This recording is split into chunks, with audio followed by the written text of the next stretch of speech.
रामेश्वर नामक ज्योतिर्लिंग के आविर्भाव तथा महात्म का वर्णन। सूत जी कहते हैं, ऋषियों, अब मैं बता रहा हूँ कि रामेश्वर नामक ज्योतिर्लिंग पहले किस प्रकार प्रकट हुआ। इस प्रसंग को तुम आदर पूर्वक सुनो। भगवान विष्णु के रामावतार में जब रावण सीता जी को हरकर लंका में ले गया, तब सुग्रीव के साथ 18 पद बानर सेना लेकर श्री राम समुद्र तट पर आए। वहां वे विचार करने लगे कि कैसे हम समुद्र को पार करेंगे और किस प्रकार रावण को जीतेंगे। इतने में ही श्री राम को प्यास लगी। उन्होंने जल मांगा और बानर मीठा जल ले आए। श्री राम ने प्रसन्न होकर वह जल ले लिया।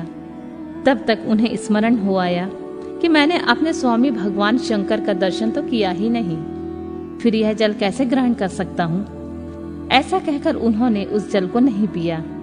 जल रख देने के पश्चात रघुनंदन ने पार्थिव पूजन किया। आवाहन आदि 16 उपचारों को प्रस्तुत करके विधि पूर्वक बड़े प्रेम से शंकर जी की अर्चना की। प्रणाम तथा दिव्य स्त्रोतों द्वारा यत्न पूर्वक शंकर जी को संतुष्ट करके श्री राम ने भक्ति भाव से उनकी प्रार्थना की। श्री राम बोले, उत्तम व्रत का पालन करने वाले मेरे स्वामी देव महेश्वर, आपको मेरी सहायता करनी चाहिए। आपके सहयोग के बिना मेरे कार्य की सिद्धि अत्यंत कठिन है। रावण भी आपका ही भक्त है। वह सबके लिए सर्वथा दुर्जय है, परंतु आपके दिए हुए वरदान से वह सदा दर्प में भरा रहता है। वह त्रिभुवन विजय महावीर है। इधर मैं आपका दास हूँ, सर्वथा आपके अधीन रहने वाला हूँ। सदाशिव यह विचार करके आपको मेरे प्रति पक्षपात करना चाहिए। सूत जी कहते हैं, इस प्रकार प्रार्थना और बारंबार नमस्कार करके उन्होंने उच्च स्वर से जय शंकर, जय शिव इत्यादि का उद्घोष करते हुए शिव का स्तवन किया। फिर उनके मंत्र के जप और ध्यान में तत्पर हो गए। तत्पश्चात पुनः पूजन करके वे स्वामी के आगे नाचने लगे। उस समय उनका हृदय प्रेम से द्रवित हो रहा था। फिर उन्होंने शिव के संतोष के लिए गाल बजाकर अव्यक्त शब्द किया। उस समय भगवान शंकर उन पर बहुत प्रसन्न हुए। वे ज्योतिर्मय महेश्वर वामांग भूता पार्वती तथा पार्षद गणों के साथ शास्त्रोक्त निर्मल रूप से धारण करके वहां तत्काल प्रकट हो गए। श्री राम की भक्ति से संतुष्ट चित्त होकर भगवान शिव महेश्वर ने उनसे कहा, श्री राम, तुम्हारा कल्याण हो, वर मांगो। उस समय उनका रूप देखकर वहां उपस्थित सब लोग पवित्र हो गए। शिव धर्म परायण श्री राम जी ने स्वयं उनका पूजन किया। फिर भांति भांति की स्तुति और प्रणाम करके उन्होंने भगवान शिव से लंका में रावण के साथ होने वाले युद्ध में अपने लिए विजय की प्रार्थना की। तब राम भक्ति से प्रसन्न हुए महेश्वर ने कहा, महाराज, तुम्हारी जय हो। भगवान शिव के दिए हुए विजय सूचक वर एवं युद्ध की आज्ञा को पाकर श्री राम ने नतमस्तक होकर हाथ जोड़कर उनसे पुनः प्रार्थना की। श्री राम बोले, मेरे स्वामी शंकर, यदि आप संतुष्ट हैं तो जगत के लोगों को पवित्र करने तथा दूसरों की भलाई करने के लिए सदा यहाँ निवास करें। सूत जी कहते हैं, श्री राम के ऐसा कहने पर भगवान शिव वहां ज्योतिर्लिंग के रूप में स्थित हो गए। तीनों लोकों में रामेश्वर नाम के नाम से उनकी प्रसिद्धि हुई। उनके प्रभाव से अपार समुद्र को अनायास पार करके श्री राम ने रावण आदि राक्षसों का शीघ्र ही संहार किया और अपनी प्रिय सीता को प्राप्त कर लिया। तब से इस भूतल पर रामेश्वर की अद्भुत महिमा का प्रसार हुआ। भगवान रामेश्वर सदा भोग और मोक्ष देने वाले तथा भक्तों की इच्छा पूर्ण करने वाले हैं। जो दिव्य गंगा जल से रामेश्वर शिव को भक्ति पूर्वक स्नान कराता है, वह जीवान मुक्त ही है। इस संसार में देव दुर्लभ समस्त भोगों का उपभोग करके अंत में उत्तम ज्ञान पाकर वह निश्चय ही केवल्य मोक्ष को प्राप्त कर लेता है। इस प्रकार मैंने तुम लोगों से भगवान शिव के रामेश्वर नामक दिव्य ज्योतिर्लिंग का वर्णन किया, जो अपनी महिमा सुनने वालों को समस्त पापों का अपहरण करने वाला है। घुष्मा की शिव भक्ति से उसके मरे हुए पुत्र का जीवित होना, घुष्मेश्वर शिव का प्रादुर्भाव तथा उनकी महिमा का वर्णन। सूत जी कहते हैं, अब मैं घुष्मेश नामक ज्योतिर्लिंग के प्रादुर्भाव और उनके महात्म का वर्णन करूंगा। मुनिवरों, ध्यान देकर सुनो। दक्षिण दिशा में एक श्रेष्ठ पर्वत है जिसका नाम देवगिरी है। यह देखने में अद्भुत तथा नित्य परम शोभा से संपन्न है। उसी के निकट कोई भरद्वाज कुल में उत्पन्न सुधर्मा नामक ब्रह्म बेता ब्राह्मण रहते थे। उनके प्रिय पत्नी का नाम सुदेहा था। वह सदा शिव धर्म के पालन में तत्पर रहती थी, घर के कामकाज में कुशल थी और सदा पति की सेवा में लगी रहती थी। दुष्श्रेष्ठ सुधर्मा भी देवताओं और अतिथियों के पूजक थे। वे वेद वर्णित मार्ग पर चलते और नित्य अग्निहोत्र किया करते थे। तीनों काल की संध्या करने से उनकी कांति सूर्य के समान उद्दीप्त थी। वे वेद शास्त्र में मर्मज्ञ थे और शिष्यों को पढ़ाया करते थे। धनवान होने के साथ ही बड़े दाता भी थे। सौजन्य आदि सद्गुणों के भाजन थे। शिव संबंधी पूजन आदि कार्यों में सदा लगे रहते थे। वे स्वयं तो शिव भक्त थे ही, शिव भक्तों से बड़ा प्रेम रखते थे। शिव भक्तों को वे बहुत प्रिय थे। यह सब कुछ होने पर भी उनके पुत्र नहीं था। इससे ब्राह्मण को दुख तो नहीं होता था, परंतु उनकी पत्नी बहुत दुखी रहती थी। पड़ोसी और दूसरे लोग भी उसे ताना मारा करते थे। वह पति से बार बार पुत्र के लिए प्रार्थना करती थी। उनके पति ज्ञानोपदेश देकर उसे समझाते थे, परंतु उनका मन नहीं मानता था। अंततोगत्वा ब्राह्मण ने सब कुछ उपाय भी किया, परंतु वह सफल नहीं हुआ। तब ब्राह्मणी ने अत्यंत दुखी हो बहुत हट करके अपनी बहन घुष्मा से पति का दूसरा विवाह करा दिया। विवाह से पहले सुधर्मा ने उसको समझाया था कि इस समय तो तुम्हारी बहन से प्यार कर रही हो, परंतु जब इसका पुत्र हो जाएगा तब इससे स्पर्धा करने लगोगी। उसने वचन दिया कि मैं बहन से कभी डाह नहीं करूंगी। विवाह हो जाने पर घुष्मा दासी की भांति बड़ी बहन की सेवा करने लगी। सुदेहा भी उसे बहुत प्यार करती थी। घुष्मा अपनी शिव भक्त बहन का आज्ञा से नित्य हो 101 पार्थिव शिवलिंग बनाकर विधि पूर्वक उसकी पूजा करने लगी। पूजा करके वह निकटवर्ती तालाब में उनका विसर्जन कर देती थी। शंकर जी की कृपा से उसके एक सुंदर सौभाग्यवान और सद्गुण संपन्न पुत्र हुआ। घुष्मा का कुछ मान बढ़ा, इससे सुदेहा के मन में डाह पैदा हो गई। समय पर उसके पुत्र का विवाह हुआ। पुत्र वधू घर में आ गई। अब तो वह और भी जलने लगी। उसकी बुद्धि भ्रष्ट हो गई और एक दिन उसने रात में सोते हुए पुत्र को छुरे से उसके शरीर के टुकड़े टुकड़े करके मार डाला और कटे हुए अंगों को उसी तालाब में ले जाकर डाल दिया जहां घुष्मा प्रतिदिन पार्थिव लिंगों का विसर्जन करती थी।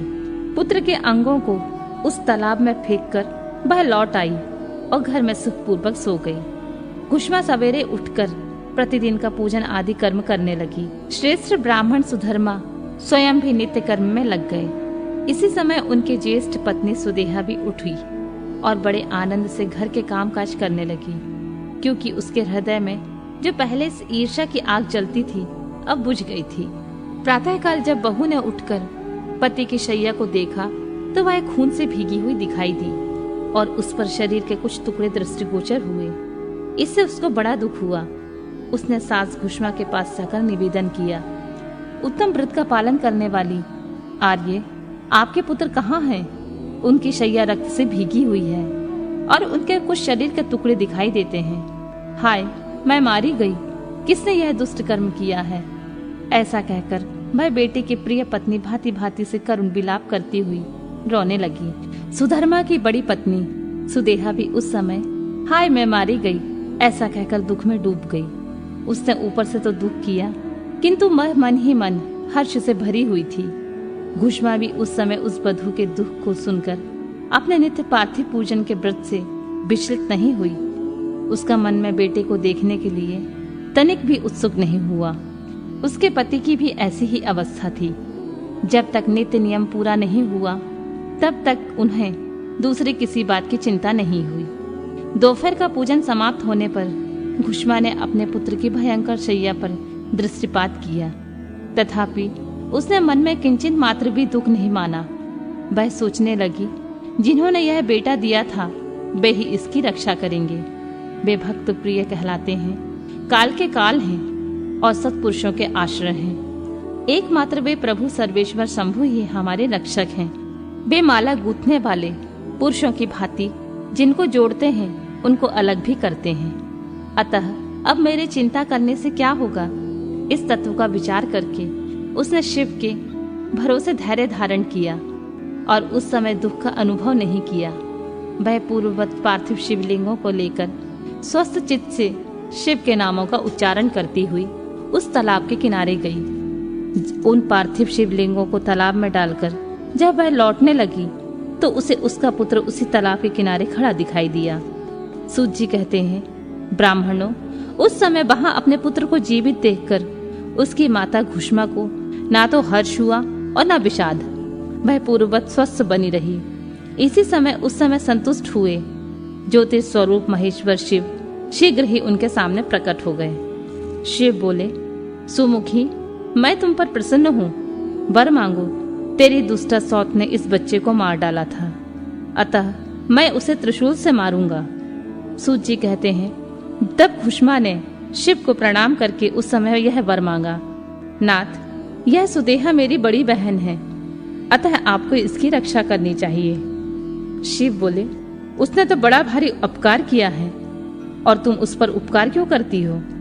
दुष्ट कर्म करने वाली सुदेहा तो मार डालने की योग्य ही है। घुष्मा ने कहा, देव, आपके दर्शन मात्र से पातक नहीं ठहरता। इस समय आपका दर्शन करके उसका पाप भस्म हो जाए। जो अपकार करने वालों पर भी उपकार करता है, उसके दर्शन मात्र से पाप बहुत दूर भाग जाता है। प्रभु, यह अद्भुत भगवत वाक्य मैंने सुन रखा है, इसलिए सदाशिव जिसने ऐसा कुकर्म किया है वही करे। मैं ऐसा क्यों करूं? मुझे तो बुरा करने वाले का भी भला ही करना है। सूत जी कहते हैं, घुष्मा के ऐसा कहने पर दया सिंधु भक्त वत्सल महेश्वर और भी प्रसन्न हुए और इस प्रकार बोले, घुष्मे, तुम कोई और वर मांगो, मैं तुम्हारे लिए हितकर वर अवश्य दूंगा, क्योंकि तुम्हारी इस भक्ति से और विकार शून्य स्वभाव से मैं बहुत प्रसन्न हूँ। भगवान शिव की बात सुनकर घुष्मा बोली, प्रभु, यदि आप वर देना चाहते हैं तो लोगों की रक्षा के लिए सदा यहाँ निवास कीजिए और मेरे नाम से ही आपकी ख्याति हो। तब महेश्वर शिव ने अत्यंत प्रसन्न होकर कहा, मैं तुम्हारे ही नाम से घुष्मेश्वर कहलाता हुआ सदा यहाँ निवास करूंगा और सबके लिए सुखदायक होऊंगा। मेरा शुभ ज्योतिर्लिंग घुष्मेश नाम से प्रसिद्ध हो, यह सरोवर शिवलिंगों का आलय हो जाए और इसलिए इसकी तीनों लोकों में शिवालय के नाम से प्रसिद्धि हो। यह सरोवर सदा दर्शन मात्र से संपूर्ण अभीष्टों को देने वाला हो। सुब्रते, तुम्हारे वंश में होने वाली 101 पीढ़ियों तक ऐसे ही श्रेष्ठ पुत्र उत्पन्न होंगे, इसमें कोई संशय नहीं है। वे सब के सब सुंदरी स्त्री, उत्तम धन और पूर्ण आयु से संपन्न होंगे, चतुर और विद्वान होंगे, उदार तथा भोग और मोक्ष रूपी फल पाने के अधिकारी होंगे। 101 पीढ़ियों तक सभी पुत्र गुणों से बढ़े चढ़े होंगे। तुम्हारे वंश का ऐसा विस्तार बड़ा शोभादायक होगा। ऐसा कहकर भगवान शिव वहां ज्योतिर्लिंग के रूप में स्थित हो गए। उनकी घुष्मेश नाम से प्रसिद्धि हुई और उस सरोवर का नाम शिवालय हो गया।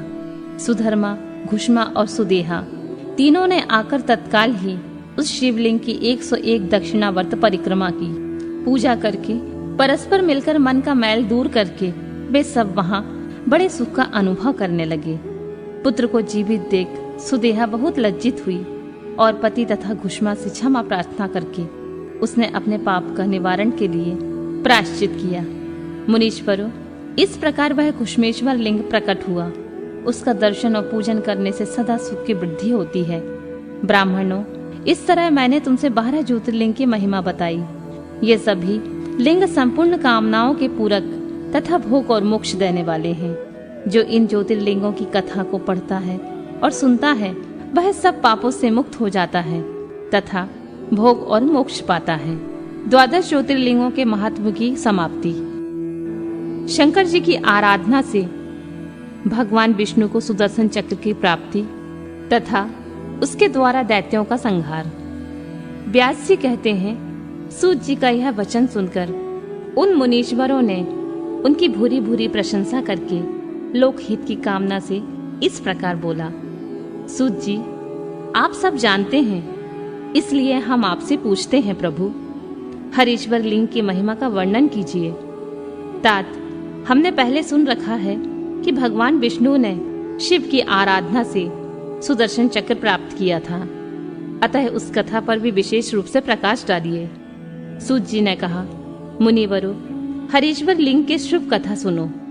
भगवान विष्णु ने पूर्व काल में हरीश्वर शिव से ही सुदर्शन चक्र प्राप्त किया था।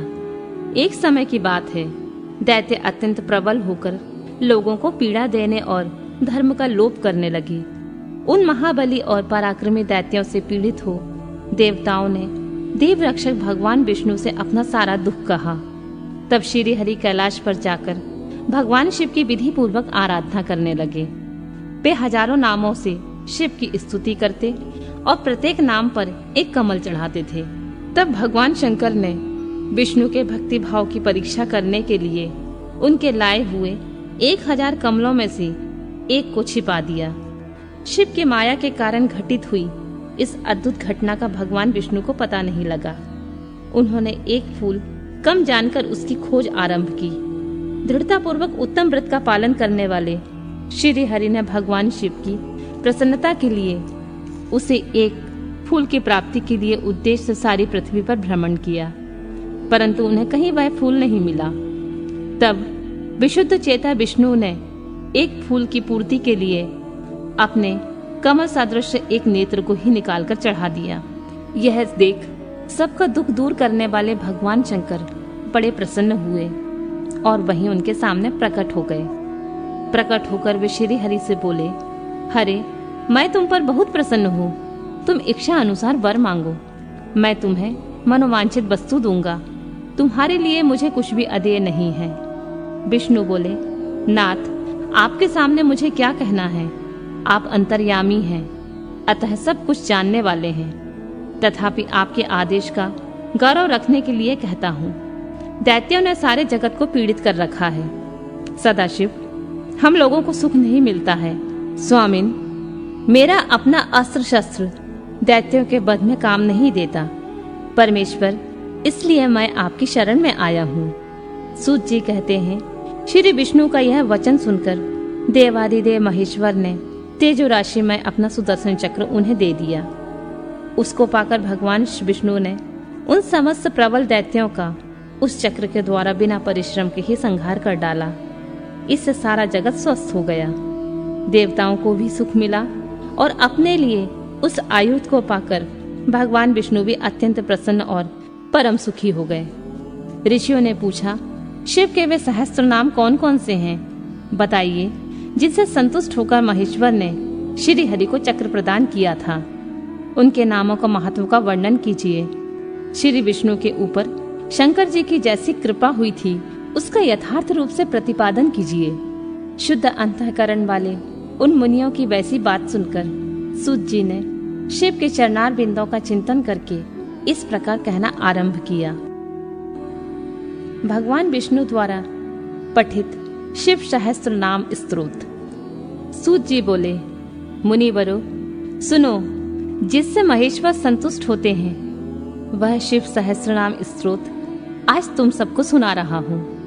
भगवान विष्णु ने कहा, कल्याण स्वरूप, भक्तों के पाप हर लेने वाले, सुखदाता, दुख दूर करने वाले, आकाश स्वरूप, पुष्प के समान खिले हुए नेत्र वाले, प्रार्थियों को प्राप्त होने वाले, श्रेष्ठ आचरण वाले, संहारकारी, कल्याण निकेतन, महान ईश्वर, चंद्रमा को शिरोभूषण के रूप में धारण करने वाले, चंद्रमौली, सिर पर चंद्रमा का मुकुट धारण करने वाले, सर्वस्वरूप, विश्व का भरण पोषण करने वाले, श्री विष्णु के भी ईश्वर, वेदांत के सार तत्व, सच्चिदानंदमय ब्रह्मा की साकार मूर्ति, हाथ में कपाल धारण करने वाले, नील और लोलित वर्ण वाले, ध्यान के आधार, देश काल और वस्तु की सीमा से अविभाज्य, गौरी अर्थात पार्वती के पति, प्रथम गणों के स्वामी, जल अग्नि वायु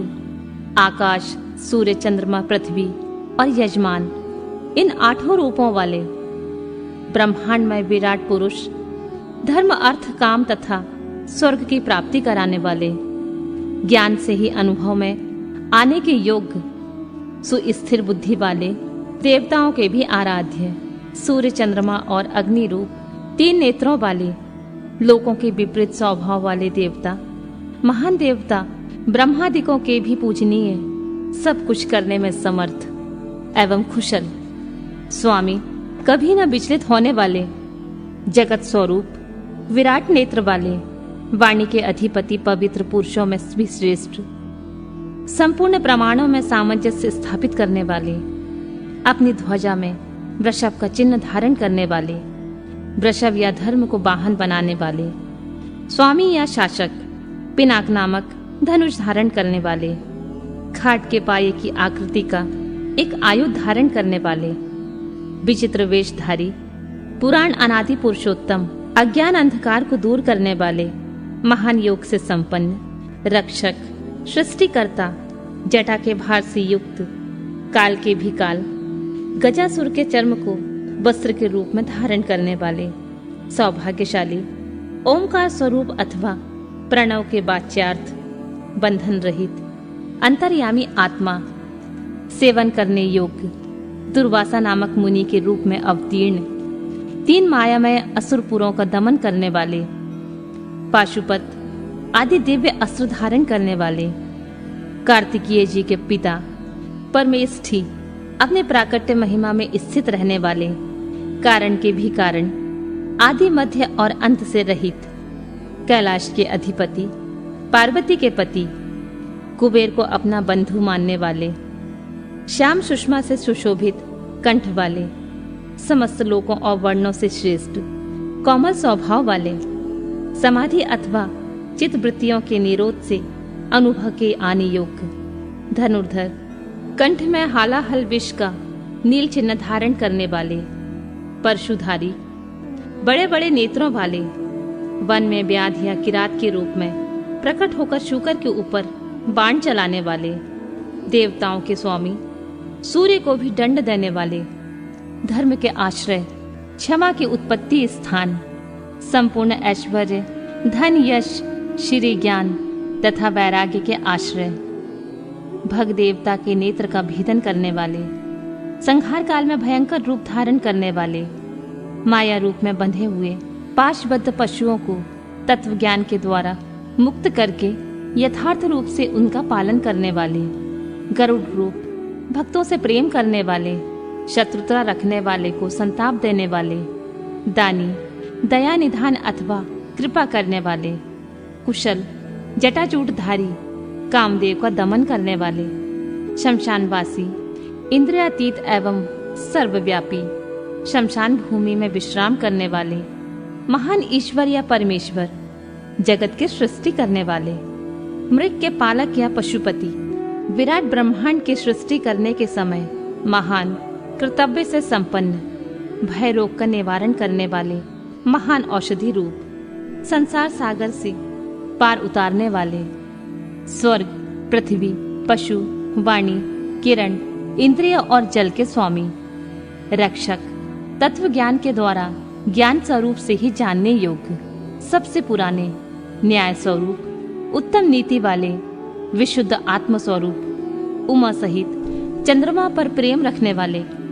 आत्मनंद से परिपूर्ण, सोमपान करने वाले अथवा सोमनाथ रूप में चंद्रमा के पालक, समाधि के द्वारा स्वरूप भूत अमृत का आस्वादन करने वाले, भक्तों के लिए सौम्य रूपधारी, महान तेज से संपन्न, परम कांतिमान, प्रकाश स्वरूप, अमृत रूप, अन्य रूप, अमृत के पालक, जिनके मन में कभी किसी के प्रति शत्रु भाव पैदा नहीं हुआ, ऐसे समदर्शी, प्रकाश स्वरूप, सम्मानीय, अग्नि स्वरूप, जगत के सृष्टा, वेदों को प्रकट करने वाले, ढक्कनाथ के रूप में चतुर्दश महेश्वर, सूत्रों के प्रणेता, सांख्य शास्त्र के प्रणेता, भगवान का पिलाचार्य, अपनी प्रभा से सबको प्रकाशित करने वाले, तीनों लोकों के दृष्टा, हाथ में पिनाक नामक धनुष धारण करने वाले, पृथ्वी के देवता, ब्राह्मण अथवा पार्थिव लिंग रूप, कल्याणदाता,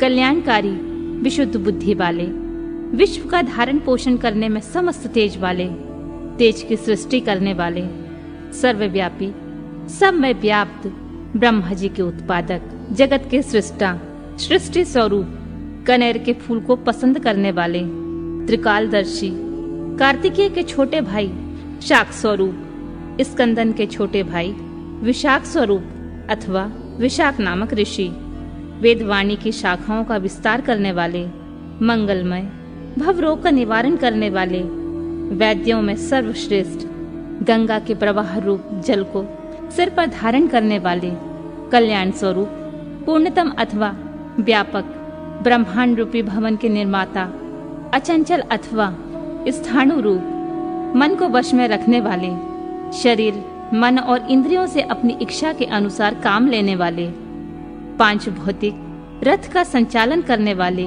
बुद्धि रूप सारथी, प्रथम गणों के साथ रहने वाले, गण स्वरूप, उत्तम कीर्ति वाले, संशयों को काट देने वाले, मनुष्यों द्वारा अभिलषित समस्त कामनाओं के अधिष्ठाता, परम देव, सकाम भक्तों की कामनाओं को पूर्ण करने वाले, अपने श्री अंगों में भस्म रमाने वाले, भस्म के प्रेमी, भस्म पर शयन करने वाले, अपने प्रिय भक्तों को चाहने वाले, परम कमनीय प्राण वल्लभ स्वरूप, समस्त तंत्र शास्त्रों के रचयिता, संसार चक्र को भली भांति घुमाने वाले, सर्वत्र विद्यमान होने के कारण जिनका आत्मा कहीं से भी हटा नहीं है, ऐसे धर्मिया पुण्य की राशि, निरंतर कल्याणकारी, पाप रहित, चार भुजाधारी, जिन्हें योगी जन भी बड़ी कठिनाई से अपने हृदय मंदिर में बसा पाते हैं, ऐसे परम दुर्जय भक्तिहीन पुरुषों को कठिनता से प्राप्त होने वाले, जिनके निकट पहुंचना किसी के लिए भी कठिन है,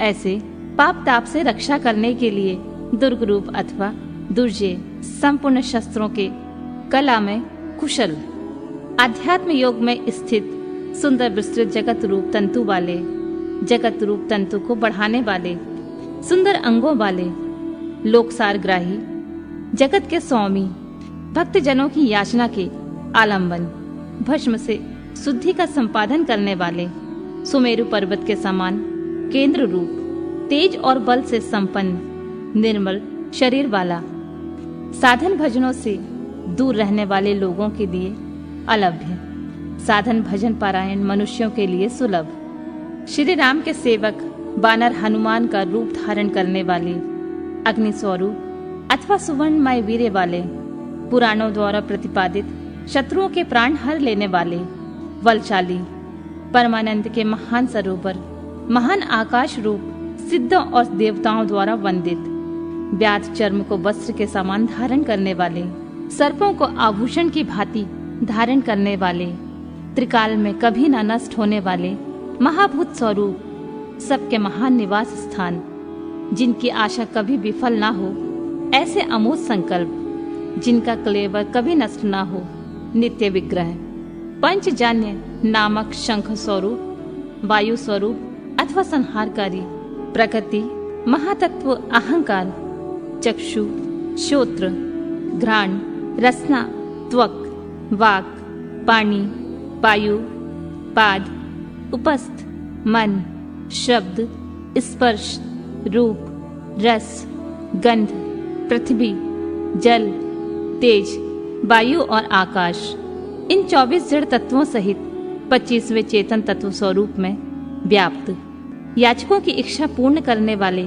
कल्प वृक्ष रूप, कारण कार्य रूप, नित्य निरंतर चिंतन करने वाले एक निष्ठ श्रद्धालु भक्त को सुगमता से प्राप्त होने वाले, उत्तम व्रतधारी, शौर्य संपन्न, ब्रह्मा और वेद के प्रादुर्भाव के स्थान, जगत रूपी रत्न की उत्पत्ति स्थान, वर्ण और आश्रम के गुरु, ब्रह्मचारी, अंधकासुर आदि शत्रुओं को जीतने वाले, शत्रुओं को संताप देने वाले, सबके विश्राम स्थान, जन्म मरण के कष्ट का मूलोच्छेद करने वाले, प्रलय काल में प्रजा को छीर्ण करने वाले, ज्ञानी, पर्वतों अथवा स्थावर पदार्थों के स्वामी, नित्य सिद्ध प्रमाण रूप, कठिनता से जानने योग्य, वेदमय सुंदर पंख वाले, गरुड़ रूप, अपने भय से वायु को प्रवाहित करने वाले, पिनाकधारी, धनुर्वेद के ज्ञाता, अनंत कल्याणमय गुणों की राशि, सद्गुणों की खानी, सत्य स्वरूप, सत्यपरायण,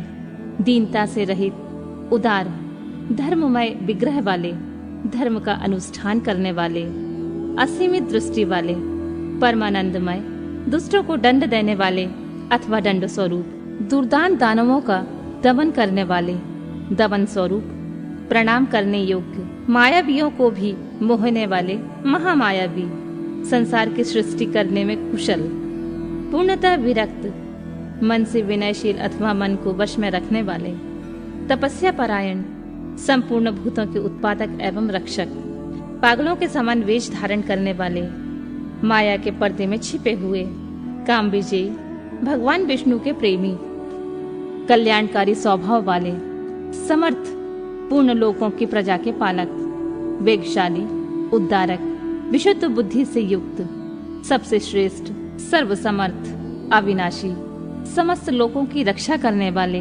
अंतर्यामी, आत्मा अथवा आदर्श स्वरूप वाले, कल्प के आदि कारण, कमल के समान नेत्र वाले, वेदों और शास्त्रों के अर्थ एवं तत्व को जानने वाले, नियंत्रण रहित, सबके सुनिश्चित आश्रय स्थान, चंद्रमा रूप में आहातकारी, सबकी उत्पत्ति हेतुभूत सूर्य, शनिश्चर रूप, केतु नामक ग्रह स्वरूप, सुंदर शरीर वाले, मूंगे की लाल कांति वाले, भक्ति के द्वारा भक्त के वश में होने वाले, परमात्मा, मृग रूपधारी, यज्ञ पर बाण चलाने वाले, पाप रहित, कैलाश आदि पर्वत स्वरूप, कैलाश और मंदर आदि पर्वत पर निवास करने वाले, सबके प्रियतम, पर ब्रह्मा परमेश्वर, समस्त संसार के गुरु, संपूर्ण कर्मों के आश्रय स्थान, सदा प्रसन्न, मंगलकारी, मंगलकारिणी शक्ति से संयुक्त, महान तपस्वी,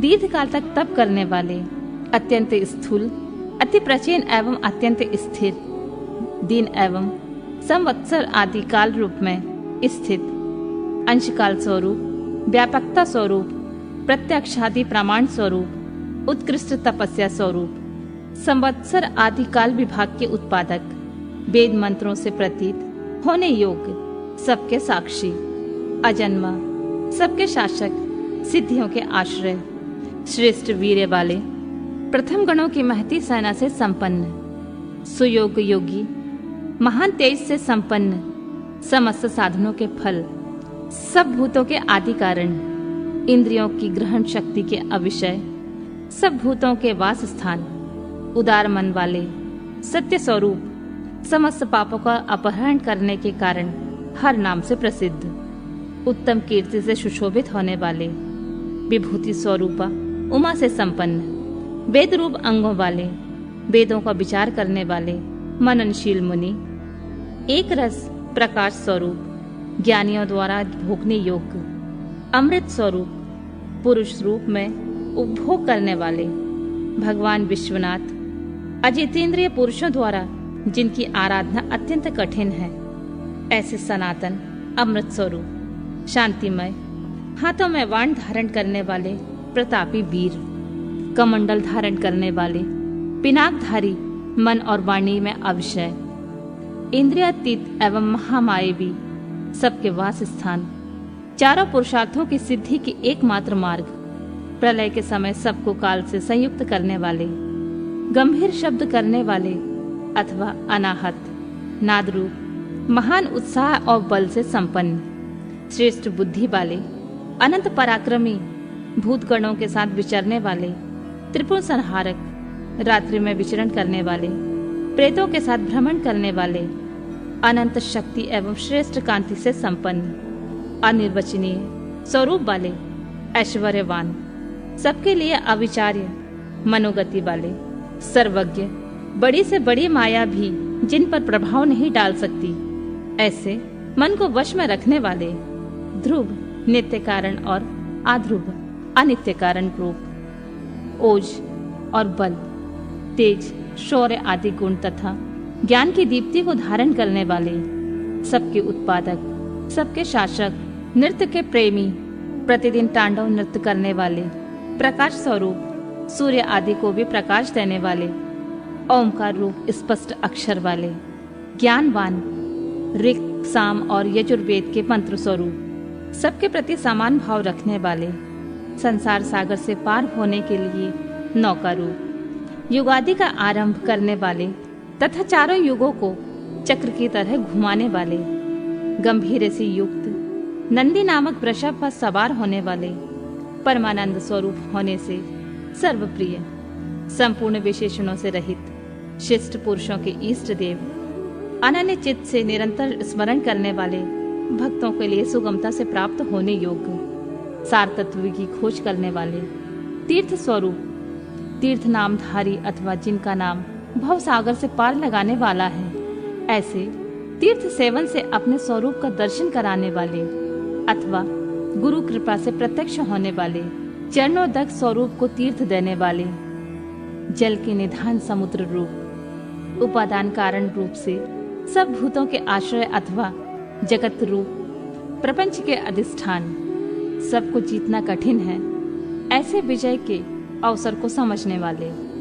अपनी महिमा में स्थित प्रमाणों के ज्ञाता, सुवर्णमय कवच धारण करने वाले, श्री हरि स्वरूप, संसार बंधन से सदा के लिए छुड़ा देने वाले, देव समुदाय रूप, संपूर्ण विद्याओं के स्वामी, बिंद रूप प्रणव के आश्रय, बालक का रूप धारण करने वाले, बल से उन्मत्त न होने वाले, विकार रहित, दुर्बोध स्वरूप या अगस, माया से अपने यथार्थ स्वरूप को छिपाए रखने वाले, संसार की उत्पत्ति के सबसे बड़े साधन, जगत के उपादान और निमित्त कारण, सबके रचयिता, संपूर्ण बंधनों से छुड़ाने वाले, निश्चयात्मक ज्ञान स्वरूप, संपूर्ण जगत की व्यवस्था करने वाले, ध्रुव आदि भक्तों को अविचल स्थिति प्रदान कर देने वाले, हिरण्यगर्भ स्वरूप के जगत आदि में प्रकट होने वाले, श्रेष्ठ वस्तु प्रदान करने वाले अथवा जिज्ञासुओं को गुरु की प्राप्ति कराने वाले,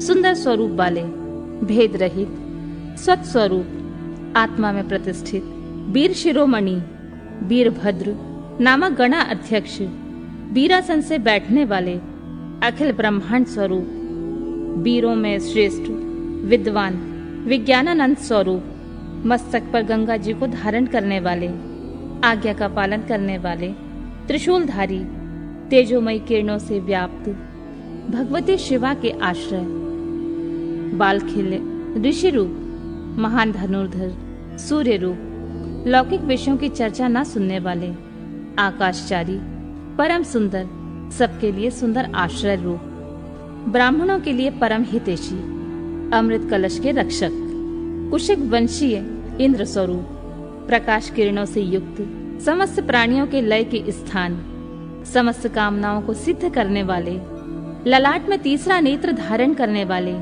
जगत स्वरूप, सार तत्व रूप, संसार चक्र को धारण करने वाले, जिनका दंड कभी व्यर्थ नहीं जाता, ऐसे उदासीन, सुवर्ण अथवा तेज स्वरूप, ब्रह्म तेज से संपन्न, मोक्ष रूप उत्कृष्ट अर्थ की प्राप्ति कराने वाले, महामायावी, कल्याणप्रद, व्याघ्र के समान भयानक नेत्र वाले, दीप्ति रूप, ब्रह्मा स्वरूप, स्वर्गलोक में बंधु के समान सुखद, वाणी के अधिपति, दिन में स्वामी, सूर्य रूप, समस्त रसों का शोषण करने वाले, विविध प्रकार के प्रकाश फैलाने वाले, स्वामी कार्तिकीय रूप, सब पर शासन करने वाले, सूर्य कुमार यम, अष्टयोग स्वरूप और ऊर्ध्वलोक में फैली हुई कीर्ति से युक्त, भक्तजनों पर प्रेम रखने वाले, दूसरों पर विजय पाने वाले, कैलाश के स्वामी, कमनीय अथवा कांतिमान, समस्त जगत को उत्पन्न करने वाले,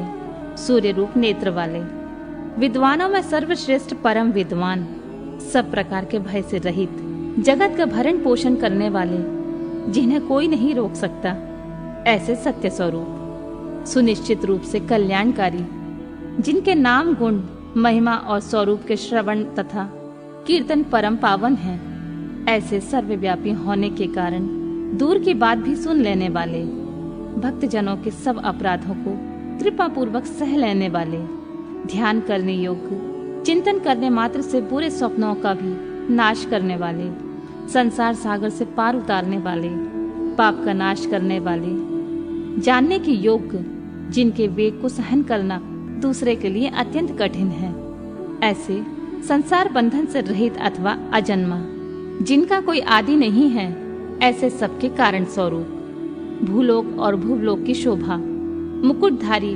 देवताओं के स्वामी, जगत के रक्षक, संसार की सृष्टि करने वाले, श्रेष्ठ वीर, सुंदर बाजूबंद धारण करने वाले, प्राणी मात्र को जन्म देने वाले, जन्म लेने वालों की जन्म के मूल कारण, प्रसन्न, सदा नीति परायण, सबके स्वामी, मन और इंद्रियों को अत्यंत वश में रखने वाले, अथवा वशिष्ठ ऋषि रूप, दृष्टा अथवा कश्यप मुनि रूप, प्रकाशमान अथवा सूर्य रूप, दुष्टों को भय देने वाले, अतिशय भयदायक पराक्रम से युक्त, ओमकार स्वरूप, सत्पुरुषों के मार्ग पर चलने वाले, अन्नमय आदि पांचों कोशों को अपने भीतर धारण करने के कारण महाकोश स्वरूप, अपरिमित ऐश्वर्य वाले अथवा कुबेर को भी धन देने के कारण महाधनवान, जन्म रूपी कार्य के अध्यक्ष ब्रह्मा, सर्वोत्कृष्ट देवता, समस्त शास्त्रों के पारंगत विद्वान,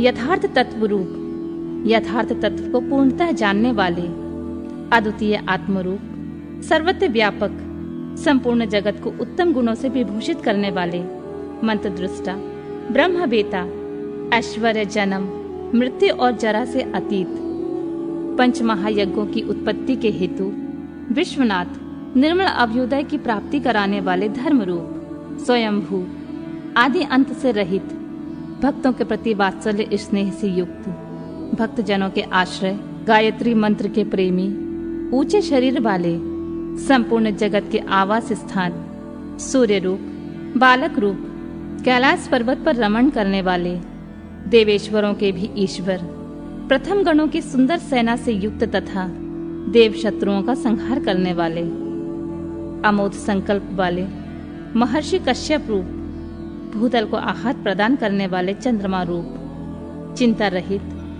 अपने ही प्रकाश से प्रकाशित होने वाले सूक्ष्म ज्योति स्वरूप, अपने स्वरूप भूत ज्ञान की प्रभा से प्रकाशित, चंचलता से रहित, पिंगल वर्ण वाले, कपिल वर्ण की दाढ़ी मूछ रखने वाले, दुर्वासा मुनि के रूप में अवतीर्ण, ललाट में तृतीय नेत्र धारण करने वाले, तीनों लोकों या तीनों वेद जिनके स्वरूप हैं, ऐसे ज्ञानप्रद और श्रेष्ठ नीति वाले, जगत के उत्पादक, संहारकारी, आदिति नंदन भग एवं विवस्वान, योग विद्या में पारंगत, स्वर्ग लोक के स्वामी, कल्याणकारी गुण और नाम वाले, पापनाशक, पुण्यजनक दर्शन वाले अथवा पुण्य से ही जिनका दर्शन होता है, ऐसे उत्तम कीर्ति वाले, उद्योगशील, श्रेष्ठ योगी, सदसत स्वरूप, नक्षत्रों की माला से अलंकृत आकाश रूप, स्वर्ग के स्वामी, स्वादिष्ठान चक्र के आश्रय,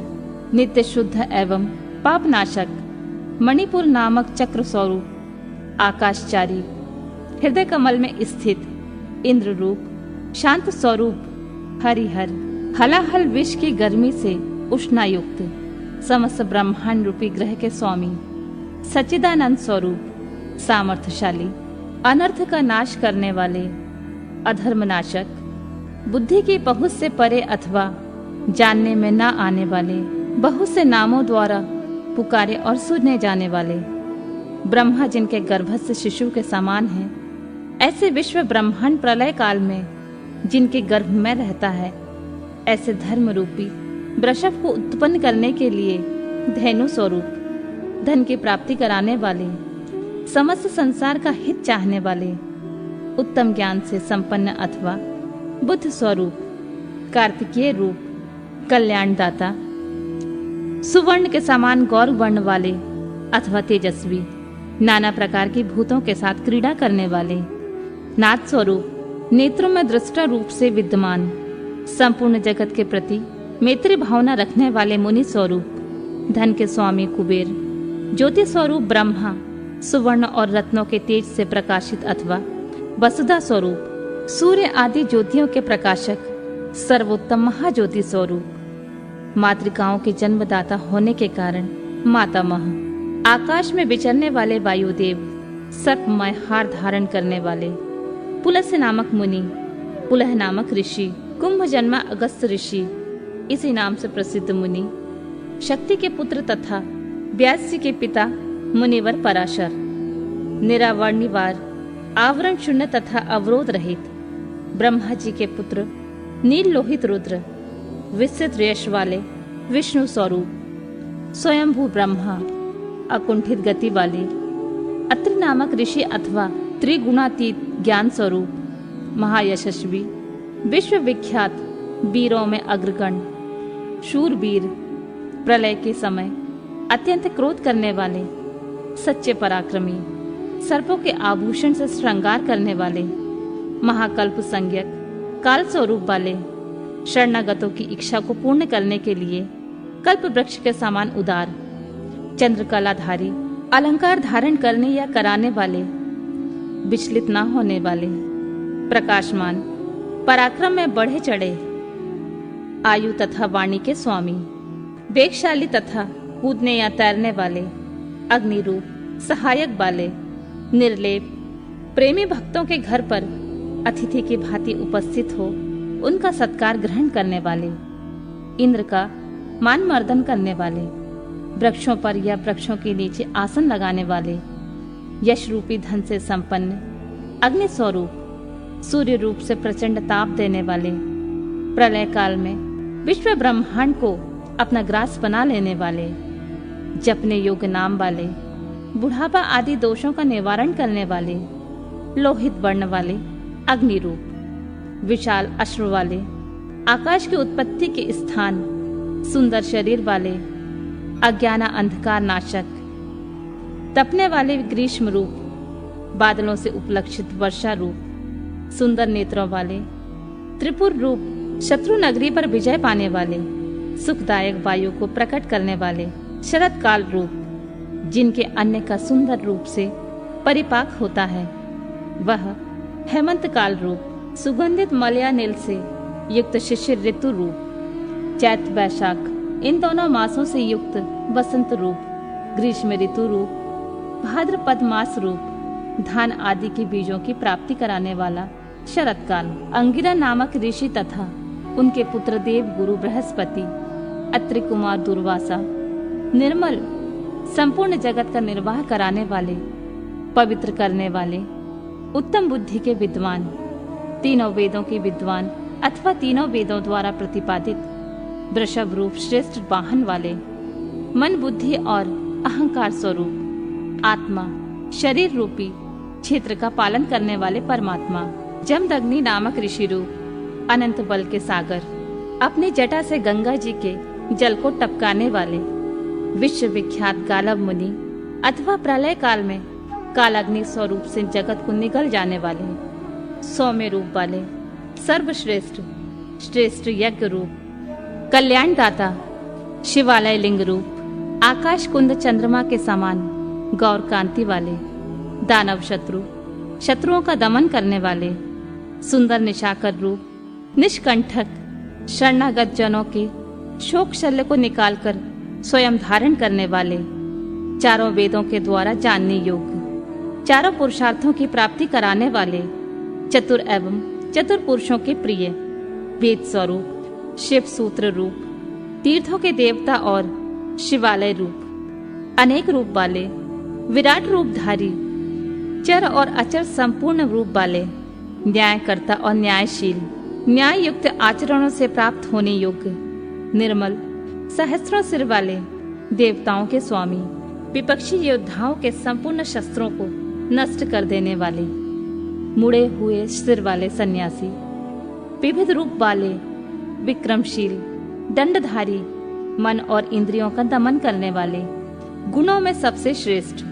पिंगल नेत्र वाले, जीव मात्र के साक्षी, नीलकंठ निरोग, सहस्त्र भुजाओं से युक्त, सबके स्वामी, शरणागत हितैषी, संपूर्ण लोगों को धारण करने वाले, कमल के आसन पर विराजमान, परम प्रकाश स्वरूप, परंपरागत फल की प्राप्ति कराने वाले, अपनी नाभि से कमल को प्रकट करने वाले, विष्णु रूप, विराट ब्रह्मांड को गर्भ में धारण करने के कारण महान गर्भ वाले, संपूर्ण जगत को अपने उदर में धारण करने वाले, चतुर कारण और कार्य के ज्ञाता, अभीष्ट वर देने वाले, वर्णीय अथवा श्रेष्ठ, डमरू का गंभीर नाद करने वाले, देवताओं तथा असुरों के गुरुदेव और आराध्य, देवताओं तथा असुरों से वंदित, देवता तथा असुर दोनों के बड़े मित्र, देवताओं और असुरों के महान ईश्वर, देवताओं और असुरों के शासक, अलौकिक रूप वाले, देवताओं और असुरों के महान आश्रय, देवताओं के लिए भी देवता रूप, चित्त की सीमा से परे विद्यमान, देवाधिदेव ब्रह्मा जी से रुद्र रूप में उत्पन्न, असुरों का विनाश करने के लिए व्याघ्र रूप, देवताओं में श्रेष्ठ, सूर्य रूप देवताओं के नायकों में सर्वश्रेष्ठ, संपूर्ण श्रेष्ठ देवताओं के भी शिरोमणि, कल्याणमय रूप, शिव तत्व के विचार में तत्पर, अणिमा आदि विभूतियों से संपन्न, कार्तिकेय के निवास भूत शिरशैल नामक पर्वत से प्रेम करने वाले, ब्रजधारी, इंद्र रूप, शत्रुओं को मार गिराने में जिनकी तलवार कभी असफल नहीं होती है, ऐसे सरव रूप से नरसिंह को धाराशाही करने वाले, भगवती उमा के प्रेम की परीक्षा लेने के लिए ब्रह्मचारी रूप में प्रकट, समस्त लोकों में विचरने वाले, धर्म का आचरण करने वाले, धन के अधिपति कुबेर, नंदी नामक कर्ण, इसी नाम से प्रसिद्ध वृषभ, अंतर रहित, दिगंबर रहने वाले, व्रत का धारण करने वाले, नित्य शुद्ध, लिंग देह के दृष्टा, देवताओं के अधिपति, योगेश्वर, युग के निर्वाहक, आत्म विचार रूप धर्म में स्थित अथवा स्वधर्म परायण, स्वर्गलोक में स्थित, स्वर्गलोक में जिनके यश का गान किया जाता है, ऐसे सातों प्रकार के स्वरों से युक्त ध्वनि वाले, बाणासुर के स्वामी अथवा बाणलिंग नर्मदेश्वर में अधिदेवता रूप में स्थित, बीज के उत्पादक, धर्म के पालक और उत्पादक, मायामय रूपधारी, लोभ रहित, सबके प्रयोजन को जानने वाले, कल्याण निकेतन शिव, संपूर्ण प्राणियों के परमेश्वर, शमशानवासी, त्रिनेत्रधारी, धर्म मर्यादा के पालक, अनुपम रूप वाले, अलौकिक एवं सुस्पष्ट प्रकाश से युक्त, त्रिनेत्रधारी अथवा त्रियंबक नामक ज्योतिर्लिंग, नागहार से विभूषित, अंधकासुर का वध करने वाले, दक्ष के यज्ञ का विध्वंस करने वाले, यज्ञमय विष्णु का गला काटने वाले, दोष रहित, अविनाशी गुणों से संपन्न, दक्षद्रोही, पूषा देवता के दांत तोड़ने वाले, जटा के भार से विभूषित, खंडित परशु वाले, साकार एवं निराकार परमात्मा, पाप के स्पर्श से शून्य, काल के प्रभाव से रहित, सबके आधार, श्वेत कांति वाले, सुखदायक एवं तांडव नृत्यकारी, सर्वव्यापी परब्रह्म परमात्मा, भक्तों की अभिलाषा को पूर्ण करने वाले, परम पवित्र सुंदर कुमार हैं जिनके ऐसे सुंदर नेत्र वाले, समागान के प्रेमी, क्रूरता रहित, पवित्र कीर्ति वाले, रोग शोक से रहित, मन के समान वेगशाली, तीर्थों के निर्माता, जटाधारी, सबके प्राणेश्वर, प्रलय काल में सबके जीवन का अंत करने वाले, सनातन, सुवर्णमय वीर्य वाले, धनदाता, सत्पुरुषों के आश्रय, शुभ कर्म करने वाले, सिद्धि स्वरूप, सत्पुरुषों के जन्मदाता, दुष्टों के लिए कंठक रूप, कलाधारी, महाकाल नामक ज्योतिर्लिंग स्वरूप अथवा काल के भी काल होने से महाकाल, सत्यनिष्ठ, सब लोगों को सौंदर्य प्रदान करने वाले, लोकोत्तर सुख का आश्रय, सोमनाथ रूप में चंद्रमा को जीवन प्रदान करने वाले, सर्वशासक शिव, समस्त संसार से अव्यक्त रूप से व्यापक, महेश्वर, संपूर्ण लोकों के बंधु एवं रक्षक, उपकार को मानने वाले, उत्तम यश से विभूषित, विनाश रहित, अविनाशी, प्रजापति दक्ष का अंत करने वाले, संपूर्ण शस्त्रधारियों में श्रेष्ठ, तेजस्वी और कांतिमान, संपूर्ण जगत के लिए अग्रगण देवता अथवा जगत को आगे बढ़ाने वाले, अत्यंत सूक्ष्म, पवित्र मुस्कान वाले, हर्ष भरे हृदय वाले, जिन पर विजय पाना अत्यंत कठिन है, ऐसे दुर्लभ, तेजोमय, विश्वनाथ, आकार रहित परमात्मा, जल के स्वामी, तुम्बी की वीणा बजाने वाले, संहार के समय महान क्रोध करने वाले, शोक रहित, शोक का नाश करने वाले, तीनों लोकों का पालन करने वाले, त्रिभुवन के स्वामी, सबकी शुद्धि करने वाले, इंद्रियों और उनके विषय से अतीत, अवयव लक्षण वाले देवता, स्थूल सूक्ष्म रूप, प्रजाओं के पालक, श्रेष्ठ स्वभाव वाले, उत्तम गुणों वाले, सार तत्व, स्वाभिमान के धनी, सृष्टिकर्ता ब्रह्मा, प्रजापालक विष्णु, सूर्य स्वरूप, हंस के समान चाल वाले, गरुड़ पक्षी, ब्रह्मा धाता और विधाता नामक देवता स्वरूप, सृष्टिकर्ता, संहारकारी, 4 मुख वाले ब्रह्मा, कैलाश के शिखर पर निवास करने वाले सर्वव्यापी निरंतर गतिशील वायु देवता ब्रह्मा, प्राणियों का पालन करने वाले पृथ्वी के स्वामी, श्रेष्ठ योगी, योग विद्या के ज्ञाता योगी, वर देने वाले, ब्राह्मणों के प्रेमी, देवताओं के प्रिय एवं रक्षक, देव तत्व के ज्ञाता, देवताओं का विचार करने वाले, विषम नेत्र वाले, बड़े बड़े नेत्र वाले, धर्म का दान और वृद्धि करने वाले, ममता रहित, अंधकार शून्य, मोह शून्य, उपद्रव या उत्पात से दूर, दर्प का हनन और खंडन करने वाले, स्वाभिमानी, समस्त ऋतुओं को बदलते रहने वाले, सहस्त्रों पर विजय करने वाले, सहस्त्र किरणों से प्रकाशमान सूर्य रूप, स्नेह युक्त स्वभाव वाले तथा उदार, भूत भविष्य और वर्तमान के स्वामी, सबकी उत्पत्ति के कारण दुष्टों के ऐश्वर्य का नाश करने वाले, परम पुरुषार्थ रूप, प्रयोजन रहित, धनराशि के स्वामी, पराये कार्य को सिद्ध करने की कला के एकमात्र विद्वान, कंठक रहित, नित्य सिद्ध, आनंद स्वरूप, स्वयं कपट रहित होकर दूसरे के कपट को नष्ट करने वाले, तत्व गुण से युक्त, तत्वनिष्ठ, सत्य कीर्ति वाले, जीवों के प्रति स्नेह होने के कारण विभिन्न आगमों को प्रकाश में लाने वाले, गुणों का आदर करने वाले, अनेक रूप होकर अनेक प्रकार के कर्म करने वाले, अत्यंत प्रसन्न, सुंदर मुख वाले, स्थूल भाव से रहित, सुंदर हाथ वाले, मलयानिल के समान सुखद, नंदी की पीठ पर सवार होने वाले, उत्तरदायित्व का भार वहन करने में समर्थ, भक्तों के सामने प्रकट होने वाले अथवा ज्ञानियों के सामने नित्य प्रकट, प्रेम बढ़ाने वाले, किसी से परास्त न होने वाले, संपूर्ण सत्व गुण का आश्रय अथवा समस्त प्राणियों की उत्पत्ति के हेतु गोलोक की प्राप्ति कराने वाले, सत्व स्वरूप, धर्ममय वृषभ से वाहन का काम लेने वाले, आधार रहित, अपने आप में स्थित, नित्य सिद्ध, पवित्र शरीर वाले, सुयश के धनी, बराह को मारकर उसके दाढ़ी रूपी श्रृंगों को धारण करने के कारण श्रृंगी नाम से प्रसिद्ध, अद्वितीय नेता, वेदों को प्रकाशित करने वाले, वेद ज्ञान से संपन्न, सबके एकमात्र सहायक, अनेक प्रकार के पदार्थों की सृष्टि करने वाले, श्री वत्सधारी, विष्णु के लिए मंगलकारी, शांत एवं मंगलमय रूप, सर्वत्र संभाव रखने वाले, यश स्वरूप, पृथ्वी पर शयन करने वाले, सबको विभूषित करने वाले,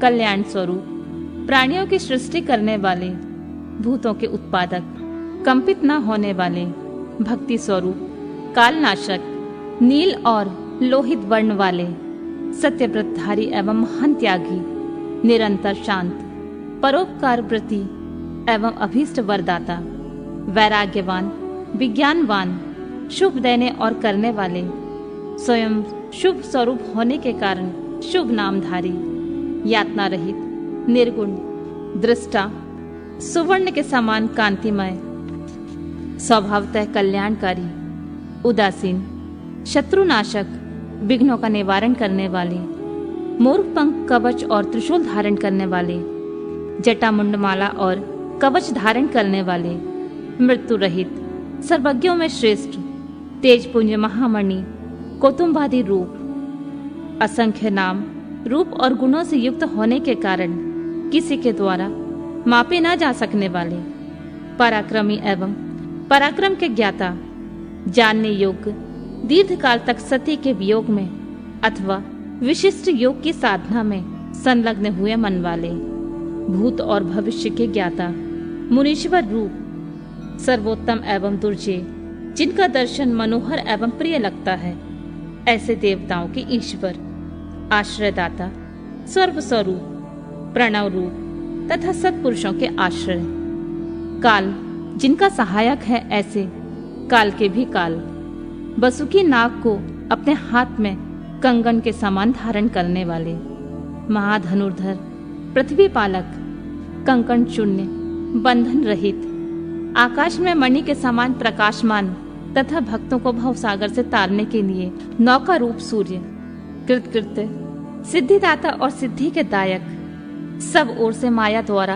आवृत, स्तुतियों की योग्य, चौड़ी छाती वाले, बड़ी बाह वाले, सबके उत्पत्ति के स्थान, निर्भय, नर नारायण के प्रेमी अथवा प्रियतम, दोष संपर्क से रहित तथा जगत प्रपंच से अतीत स्वरूप वाले, विशिष्ट अंग वाले, प्राणियों के प्राकट्य में हेतु, यज्ञादि कर्मों में होने वाले अंग वैगुण्य का नाश करने वाले, स्तुति के योग्य, स्तुति के प्रेमी, स्तुति करने वाले, व्यास स्वरूप, अंकुश रहित, स्वतंत्र, मोक्ष प्राप्ति के लिए विशेष उपाय रूप, विद्याओं के सागर, ब्रह्मानंद रस के प्रेमी, शांत बुद्धि वाले, क्षोभ और नाश से रहित, भक्तों का संग्रह करने वाले, सतत मनोहर, व्याक शर्मधारी, ब्रह्मा जी के स्वामी, शाकल्य ऋषि रूप, रात्रि के स्वामी, चंद्रमा रूप, परमार्थ तत्व का उपदेश देने वाले, ज्ञानी गुरु, दत्तात्रेय रूप, शरणागतों पर दया करने वाले, उमा रहित, रसज्ञ, प्रेम रस प्रदान करने वाले, समस्त प्राणियों को सहारा देने वाले। इस प्रकार श्री हरि प्रतिदिन सहस्त्र नामों द्वारा भगवान शिव की स्तुति, सहस्त्र कमलों द्वारा उनका पूजन एवं प्रार्थना किया करते थे। एक दिन भगवान शिव की लीला से एक कमल कम हो जाने पर भगवान विष्णु ने अपना कमलोपन नेत्र ही चढ़ा दिया। इस तरह उन्हें पूजित एवं प्रसन्न हो शिव ने उन्हें चक्र दिया और इस प्रकार कहा, हरे, सब प्रकार के अनर्थों की शांति के लिए तुम्हें मेरे स्वरूप का ध्यान करना चाहिए। अनेक दुखों का नाश करने के लिए इस सहस्त्र नाम का पाठ करते रहना चाहिए तथा समस्त मनोरथों की सिद्धि के लिए सदा मेरे इस चक्र को प्रयत्न पूर्वक धारण करना चाहिए। यह सभी चक्रों में उत्तम है। दूसरे भी लोग जो प्रतिदिन इस सहस्त्र नाम का पाठ करते हैं, कराएंगे, उन्हें स्वप्न में भी कोई दुख प्राप्त नहीं होगा। राजाओं की ओर से संकट प्राप्त होने पर यदि मनुष्य सांगोपांग विधि द्वारा इस सहस्त्र नाम स्तोत्र का 100 बार पाठ करे तो निश्चित ही कल्याण का भागी होगा। यह उत्तम स्तोत्र रोग का नाशक, विद्या और धन देने वाला, संपूर्ण अभीष्टों को प्राप्ति कराने वाला, पुण्यजनक तथा सदा ही शिव भक्ति देने वाला है। जिस फल के उद्देश्य से मनुष्य यहाँ इस श्रेष्ठ स्तोत्र का पाठ करेंगे उसे निसंदेह प्राप्त कर लेंगे। जो प्रतिदिन सवेरे उठकर मेरी पूजा के पश्चात मेरे सामने इसका पाठ करता है, सिद्धि उससे दूर नहीं रहती। उसे इस लोक में संपूर्ण अभीष्टों को देने वाली सिद्धि पूर्णतः प्राप्त होती है और अंत में वह सायुज्य मोक्ष का भागी होता है। इसमें संशय नहीं है। सूत जी कहते हैं, मुनीश्वरों, ऐसा कहकर सर्वदेवेश्वर भगवान रुद्र श्री हरि के अंग का स्पर्श किए और उनके देखते ही देखते वहीं अंतर ध्यान हो गए। भगवान विष्णु भी शंकर जी के वचन से तथा उस शुभ चक्र को पा लेने से मन ही मन बड़े प्रसन्न हुए।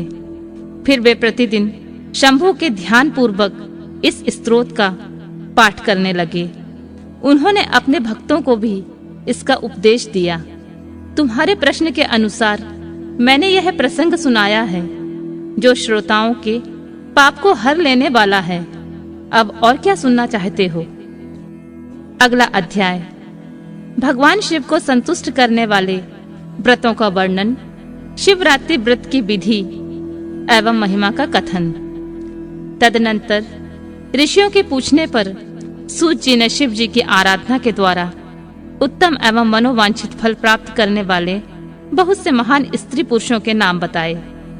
इसके बाद ऋषियों ने पूछा, व्यास शिष्य, किस व्रत से संतुष्ट हो भगवान शिव उत्तम सुख प्रदान करते हैं? जिस व्रत के अनुष्ठान से भक्त जनों को भोग और मोक्ष की प्राप्ति हो, उसे आप विशेष रूप से वर्णन कीजिए। सूत जी ने कहा, महर्षियों, तुमने जो कुछ पूछा है वही बात किसी समय ब्रह्मा, विष्णु और पार्वती ने भगवान शिव से पूछी थी। इसके उत्तर में शिव जी ने जो कुछ कहा वह मैं तुम लोगों को बता रहा हूँ। भगवान शिव बोले, मेरे बहुत से व्रत हैं जो भोग और मोक्ष प्रदान करने वाले हैं। उनमें मुख्य 10 व्रत हैं जिन्हें जवाल श्रुति के विद्वान दशचेय व्रत कहते हैं। द्विजों को सदा यत्न पूर्वक इन व्रतों का पालन करना चाहिए। हरे, प्रत्येक अष्टमी को केवल रात में ही भोजन करें। विशेषतः कृष्ण पक्ष की अष्टमी को भोजन का सर्वथा त्याग कर दें। शुक्ल पक्ष की एकादशी को भोजन छोड़ दें, किंतु कृष्ण पक्ष की एकादशी को रात में मेरा पूजन करने के पश्चात भोजन किया जा सकता है। शुक्ल पक्ष की त्रयोदशी को तो रात में ही भोजन करना चाहिए, परंतु कृष्ण पक्ष की चतुर्दशी को शिव व्रतधारी पुरुषों के लिए भोजन का सर्वथा निषेध है। दोनों पक्षों में प्रत्येक सोमवार को प्रयत्न पूर्वक केवल रात में ही भोजन करना चाहिए। शिव के व्रत में तत्पर रहने वाले लोगों के लिए यह अनिवार्य नियम है। इन सभी व्रतों में व्रत की पूर्ति के लिए अपनी शक्ति के अनुसार शिव भक्त ब्राह्मणों को भोजन कराना चाहिए। द्विजों को इन सब व्रतों का नियम पूर्वक पालन करना चाहिए। जो द्विज इनका त्याग करते हैं वे चोर होते हैं। मुक्ति मार्ग में प्रवीण पुरुषों को मोक्ष की प्राप्ति कराने वाले 4 व्रतों का नियम पूर्वक पालन करना चाहिए। ये 4 व्रत इस प्रकार हैं: भगवान शिव की पूजा, रुद्र मंत्रों का जाप, शिव मंदिर में उपवास तथा काशी में मरण। ये मोक्ष के सनातन मार्ग हैं। सोमवार की अष्टमी और कृष्ण पक्ष की चतुर्दशी, इन दोनों तिथियों को उपवास पूर्वक व्रत रखा जाए तो वह भगवान शिव को संतुष्ट करने वाला होता है, अथवा इसमें विचार करने की आवश्यकता नहीं है। हरे, इन चारों में भी शिवरात्रि का व्रत सबसे अधिक बलवान है। इसलिए भोग और मोक्ष रूपी फल की इच्छा रखने वाले लोगों को मुख्यतः उसी का पालन करना चाहिए। इस व्रत को छोड़कर दूसरा कोई मनुष्य के लिए हितकारक व्रत नहीं है। यह व्रत सबके लिए धर्म का उत्तम साधन है। निष्काम अथवा सकाम भाव रखने वाले सभी मनुष्यों, वर्णों, आश्रमों, स्त्रियों, बालकों, दासों, दासियों तथा देवताओं आदि सभी देहधारियों के लिए यह श्रेष्ठ व्रत हितकारक बताया गया है। माघ मास के कृष्ण पक्ष में शिवरात्रि तिथि का विशेष महत्व बताया गया है। जिस दिन आधी रात के समय तक वह तिथि विद्यमान हो, उस दिन उस व्रत के लिए ग्रहण करना चाहिए। शिवरात्रि करोड़ों हत्याओं का पाप का नाश करने वाली है। केशव, उस दिन सवेरे से लेकर जो कार्य करना आवश्यक है उसे प्रसन्नता पूर्वक मैं तुम्हें बता रहा हूँ। ध्यान देकर सुनो। बुद्धिमान पुरुष सवेरे उठकर बड़े आनंद के साथ स्नान आदि नित्य कर्म करे, आलस्य को न आने दे।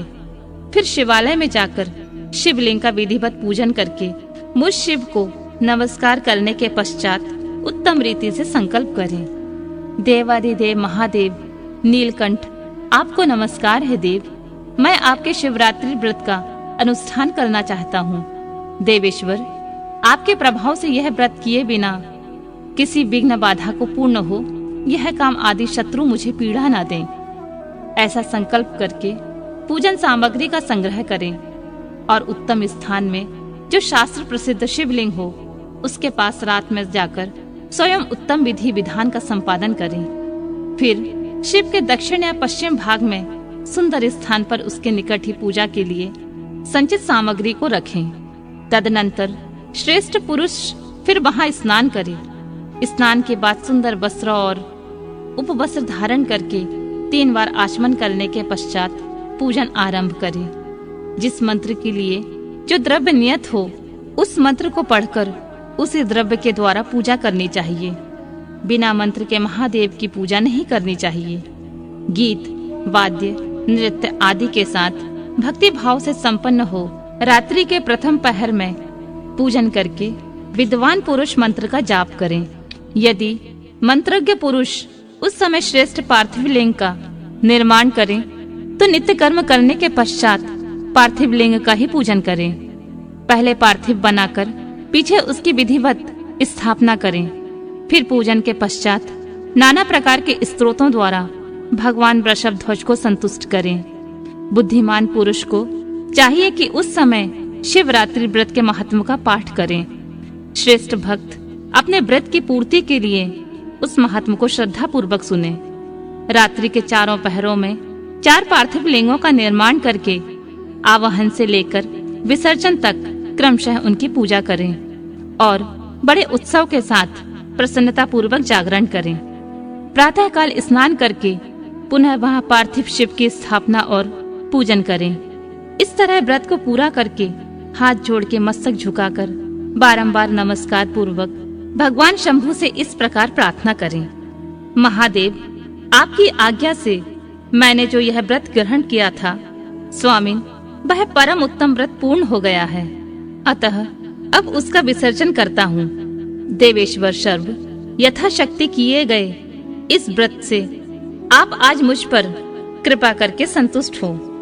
तत्पश्चात शिव को पुष्पांजलि समर्पित करके विधि पूर्वक दान दें। फिर शिव को नमस्कार करके व्रत संबंधी नियम का विसर्जन कर दें। अपनी शक्ति के अनुसार शिव भक्त ब्राह्मणों, विशेषतः सन्यासियों को भोजन कराकर पूर्णतः संतुष्ट करके स्वयं ही भोजन करें। हरे, शिवरात्रि को प्रत्येक पहर में श्रेष्ठ शिव भक्तों को जिस प्रकार विशेष पूजा करनी चाहिए, मैं उसे बताता हूँ। सुनो। प्रथम पहर में पार्थिव शिवलिंग की स्थापना करके अनेक सुंदर उपचारों द्वारा उत्तम भक्ति भाव से पूजा करें। पहले गंध, पुष्प आदि 5 द्रव्यों द्वारा सदा महादेव जी की पूजा करनी चाहिए। उस द्रव्य से संबंध रखने वाले मंत्र का उच्चारण करके पृथक पृथक वह द्रव्य समर्पित करें। इस प्रकार द्रव्य समर्पण के पश्चात भगवान शिव को जलधारा अर्पित करें। विद्वान पुरुष चढ़े हुए द्रव्यों को जलधारा से ही उतारें।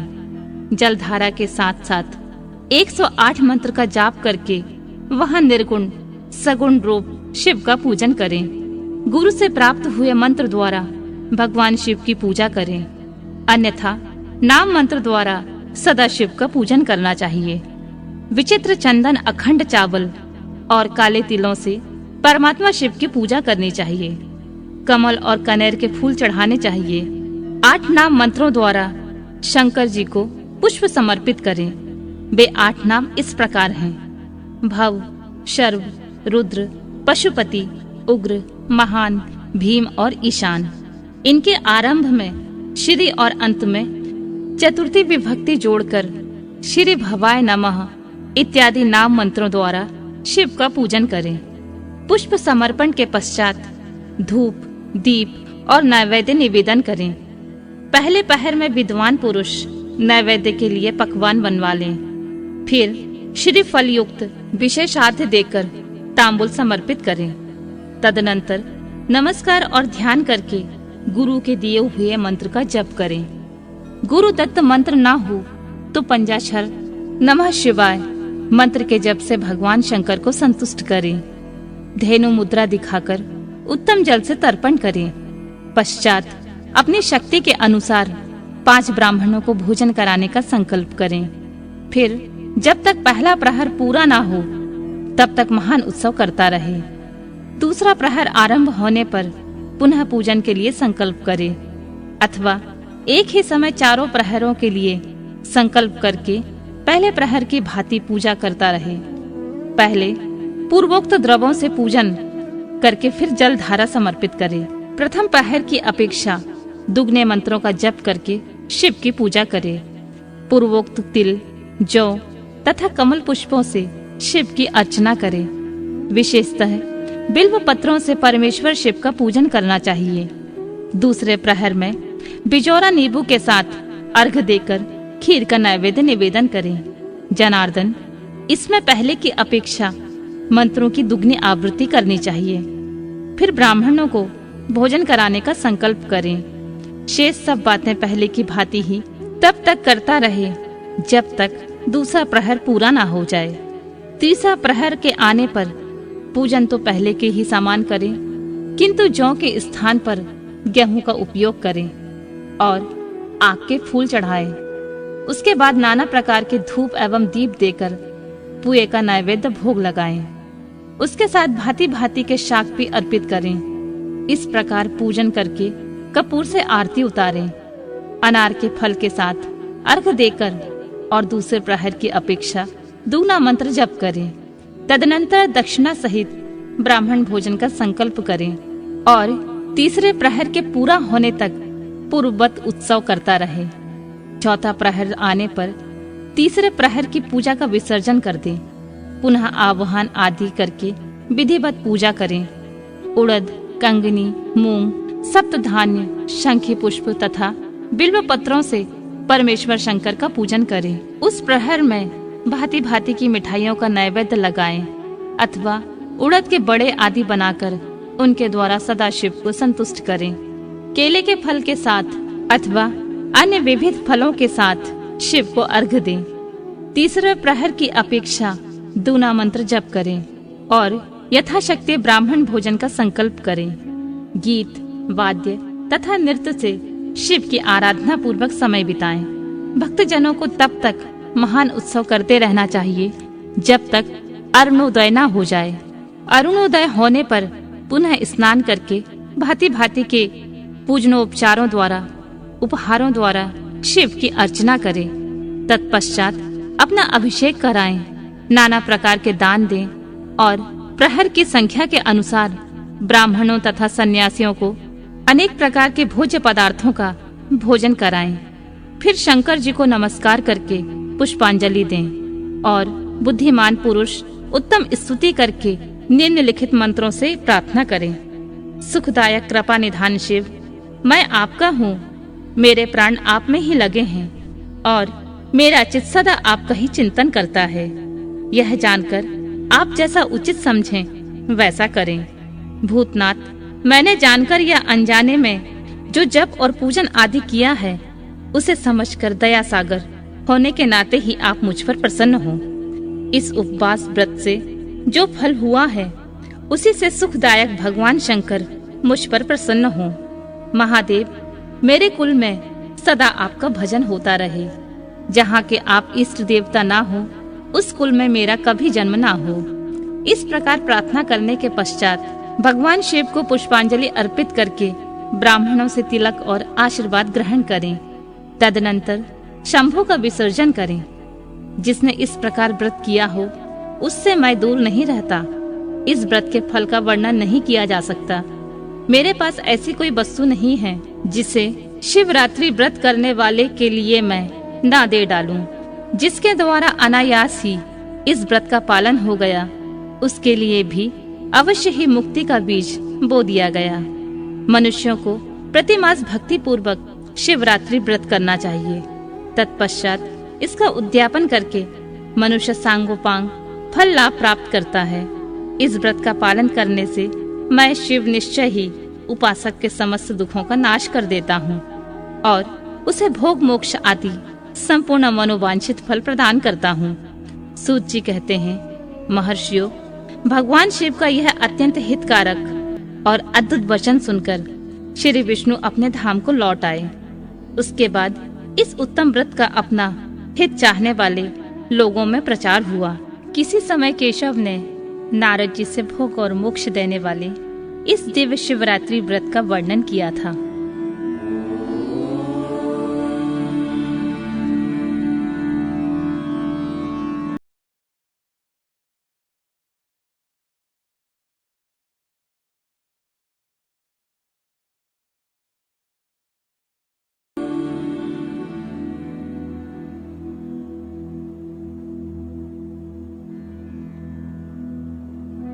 शिवरात्रि व्रत के उद्यापन की विधि। ऋषि बोले, सूत जी, अब हमें शिवरात्रि व्रत के उद्यापन की विधि बताइए, जिसका अनुष्ठान करने से साक्षात भगवान शंकर निश्चय ही प्रसन्न होते हैं। सूत जी ने कहा, ऋषियों, तुम लोग भक्ति भाव से आदर पूर्वक शिवरात्रि के उद्यापन की विधि सुनो, जिसका अनुष्ठान करने से यह व्रत अवश्य ही पूर्ण फल देने वाला होता है। लगातार 14 वर्षों तक शिवरात्रि के शुभ व्रत का पालन करना चाहिए। त्रयोदशी को एक समय भोजन करके चतुर्दशी को पूरा उपवास करना चाहिए। शिवरात्रि के दिन नित्य कर्म संपन्न करके शिवालय में जाकर विधि पूर्वक शिव का पूजन करें। तत्पश्चात वहाँ यत्न पूर्वक एक दिव्य मंडल बनवाएं, जो तीनों लोकों में गौरी तिलक नाम से प्रसिद्ध है। उसके मध्य भाग में दिव्य लिंगतो भद्र मंडल की रचना करें अथवा मंडप के भीतर सर्वतोभद्र मंडल की निर्माण करें। वहाँ प्रजापत्य नामक कलशों की स्थापना करनी चाहिए। वे शुभ कलश वस्त्र, फल और दक्षिणा के साथ होने चाहिए। उन सबको मंडप के पार्श्व भाग में यत्न पूर्वक स्थापित करें। मंडप के मध्य भाग में एक सोने का अथवा दूसरी धातु तांबे आदि का बना हुआ कलश स्थापित करें। व्रती पुरुष उस कलश पर पार्वती सहित शिव की सुवर्णमयी प्रतिमा बनाकर रखें। वह प्रतिमा एक पल तोले अथवा आधे पल तोले की होनी चाहिए, या जैसी अपनी शक्ति हो उसके अनुसार प्रतिमा बनवा लें। वाम भाग में पार्वती की ओर, दक्षिण भाग में शिव की प्रतिमा स्थापित करके रात्रि में उनका पूजन करें। आलस्य छोड़कर पूजन का काम करना चाहिए। उस कार्य में 4 ऋतविजों के साथ एक पवित्र आचार्य का वरण करें और उन सब की आज्ञा लेकर भक्ति पूर्वक शिव की पूजा करें। रात को प्रत्येक पहर में पृथक पृथक पूजा करते हुए जागरण करें। व्रती पुरुष भगवत संबंधी कीर्तन, गीत एवं नृत्य आदि के साथ सारी रात बिताएं। इस प्रकार विधिवत पूजन करके भगवान शिव को संतुष्ट करके प्रातःकाल पुनः पूजन करने के पश्चात सविधि होम करें। फिर यथाशक्ति प्रजापत्य विधान करें। फिर ब्राह्मणों को भक्ति पूर्वक भोजन कराएं और यथाशक्ति दान दें। इसके बाद वस्त्र, अलंकार तथा आभूषणों द्वारा पत्नी सहित ऋतविजों को अलंकृत करके उन्हें विधि पूर्वक पृथक पृथक दान दें। फिर आवश्यक सामग्रियों से युक्त बछड़े सहित गौयों का आचार्यों को यह कहकर विधि पूर्वक दान दें कि इस दान से भगवान शिव मुझ पर प्रसन्न हो। तत्पश्चात कलश सहित उस मूर्ति को वस्त्र के साथ वृषभ की पीठ पर रखकर संपूर्ण अलंकारों सहित उसे आचार्य को समर्पित कर दें। इसके बाद हाथ जोड़कर मस्तक झुकाकर बड़े प्रेम से गदगद वाणी में महाप्रभु महेश्वर से प्रार्थना करें। देवारी देव महादेव, शरणागत वत्सल देवेश्वर, इस व्रत से संतुष्ट हो आप मेरे ऊपर कृपा कीजिए। शिव शंकर, मैंने भक्ति भाव से इस व्रत का पालन किया है। इसमें जो कमी रह गई हो वह आपके प्रसाद से पूरी हो जाए। शंकर, मैंने अनजाने में या जानबूझकर जो जप पूजन आदि किया है वह आपकी कृपा से सफल हो। इस तरह परमात्मा शिव को पुष्पांजलि अर्पण करके फिर नमस्कार एवं प्रार्थना करें। जिसने इस व्रत को पूरा कर लिया उसके उस व्रत में कोई न्यूनता नहीं रहती। उससे वह मनोवांछित सिद्धि प्राप्त कर लेता है, इसमें संशय नहीं है। अनजान में शिवरात्रि व्रत करने से एक भील पर भगवान शंकर की अद्भुत कृपा। ऋषियों ने पूछा, सूत जी, पूर्व काल में किसने इस उत्तम शिवरात्रि व्रत का पालन किया था और अनजान में भी इस व्रत का पालन करके किसने कौन सा फल प्राप्त किया था? सूत जी ने कहा, ऋषियों, तुम सब लोग सुनो। मैं इस विषय में एक निषाद का प्राचीन इतिहास सुनाता हूँ जो सब पापों का नाश करने वाला है। पहले की बात है, किसी वन में एक भील रहता था जिसका नाम था गुरुदूह। उसका कुटुंब बड़ा था तथा वह बड़ा बलवान और क्रूर स्वभाव होने के कारण क्रूरता पूर्वक कर्म में तत्पर रहता था। वह प्रतिदिन वन में जाकर मृगों को मारता और वहीं रहकर नाना प्रकार की चोरियां करता था। उसने बचपन से ही कभी कोई ऐसा शुभ कर्म नहीं किया था। इस प्रकार वन में रहते हुए उस दुरात्मा भील का बहुत समय बीत गया। तदनंतर एक दिन बड़ी सुंदर एवं शुभ कारक शिवरात्रि आई, किंतु वह दुरात्मा घने जंगल में निवास करने वाला था, इसलिए उस व्रत को नहीं जानता था। उसी दिन उस भील के माता पिता और पत्नी ने भूख से पीड़ित होकर उससे याचना की, वनेचर, हमें खाने को दो। उनके इस प्रकार याचना करने पर वह तुरंत धनुष लेकर चल दिया और मृगों के शिकार के लिए सारे वन में घूमने लगा। देव योग से उसे उस दिन कुछ भी नहीं मिला और सूर्य अस्त हो गया। इससे उसको बड़ा दुख हुआ और वह सोचने लगा, अब मैं क्या करूं, कहाँ जाऊं? आज तो कुछ भी नहीं मिला। घर में जो बच्चे हैं उनका तथा माता पिता का क्या होगा? मेरी जो पत्नी है उसकी भी क्या दशा होगी? अतः मुझे कुछ लेकर घर जाना ही चाहिए, अन्यथा नहीं। ऐसा सोचकर वह व्याध एक जलाशय के समीप पहुंचा और जहां पानी में उतरने का घाट था वहां जाकर खड़ा हो गया। वह मन ही मन विचार करता था कि यहाँ कोई ना कोई जीव पानी पीने के लिए अवश्य आएगा। उसी को मारकर कृतकृत्य हो उसे साथ लेकर प्रसन्नता पूर्वक घर को जाऊंगा।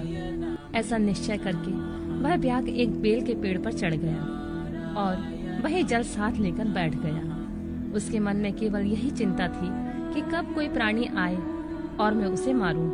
इसी प्रतीक्षा में भूख प्यास से पीड़ित होकर वह बैठा रहा। उस रात के पहले पहर में एक प्यासी हिरणी आई जो चकित होकर जोर जोर से चौकड़ी भर रही थी।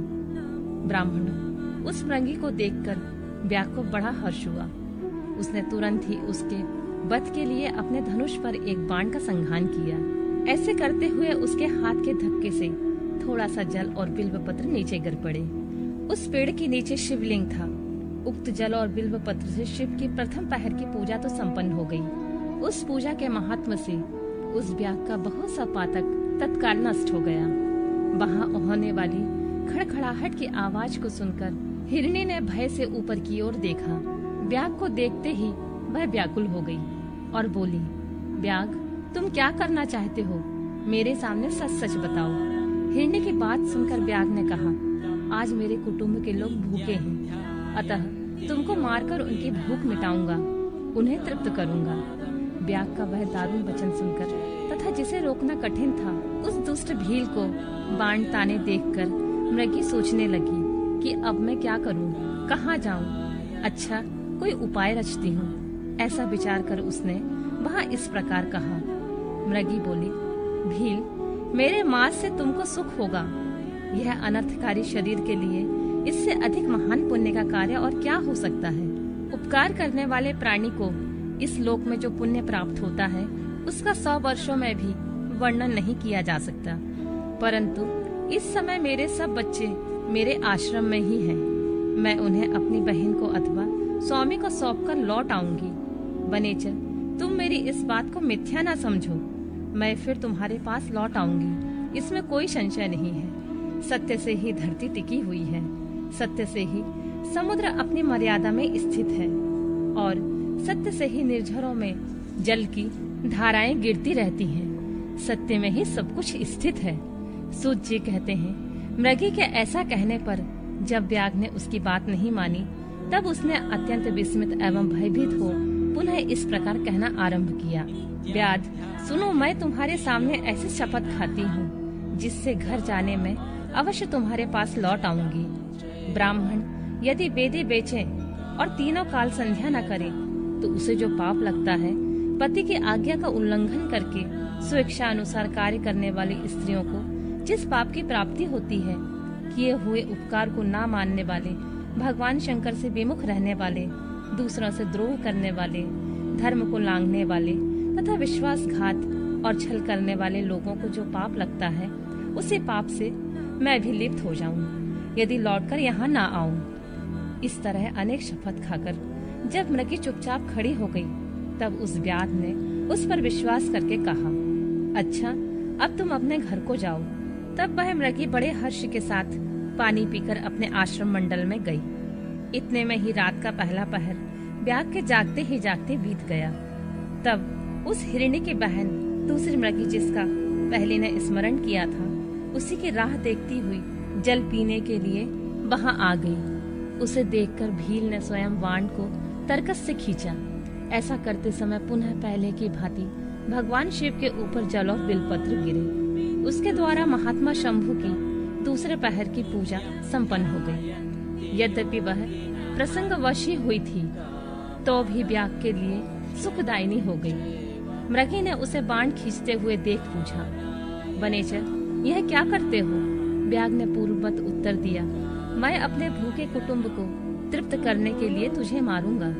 यह सुनकर वह मृगी बोली, ब्याग, मेरी बात सुनो, मैं धन्य हूँ, मेरा देह धारण सफल हो गया, क्योंकि इस अनित्य शरीर के द्वारा उपकार होगा, परंतु मेरे छोटे छोटे बच्चे जो घर में हैं, अतः मैं एक बार जाकर उन्हें अपने स्वामी को सौंप दूं, फिर तुम्हारे पास लौट आऊंगी।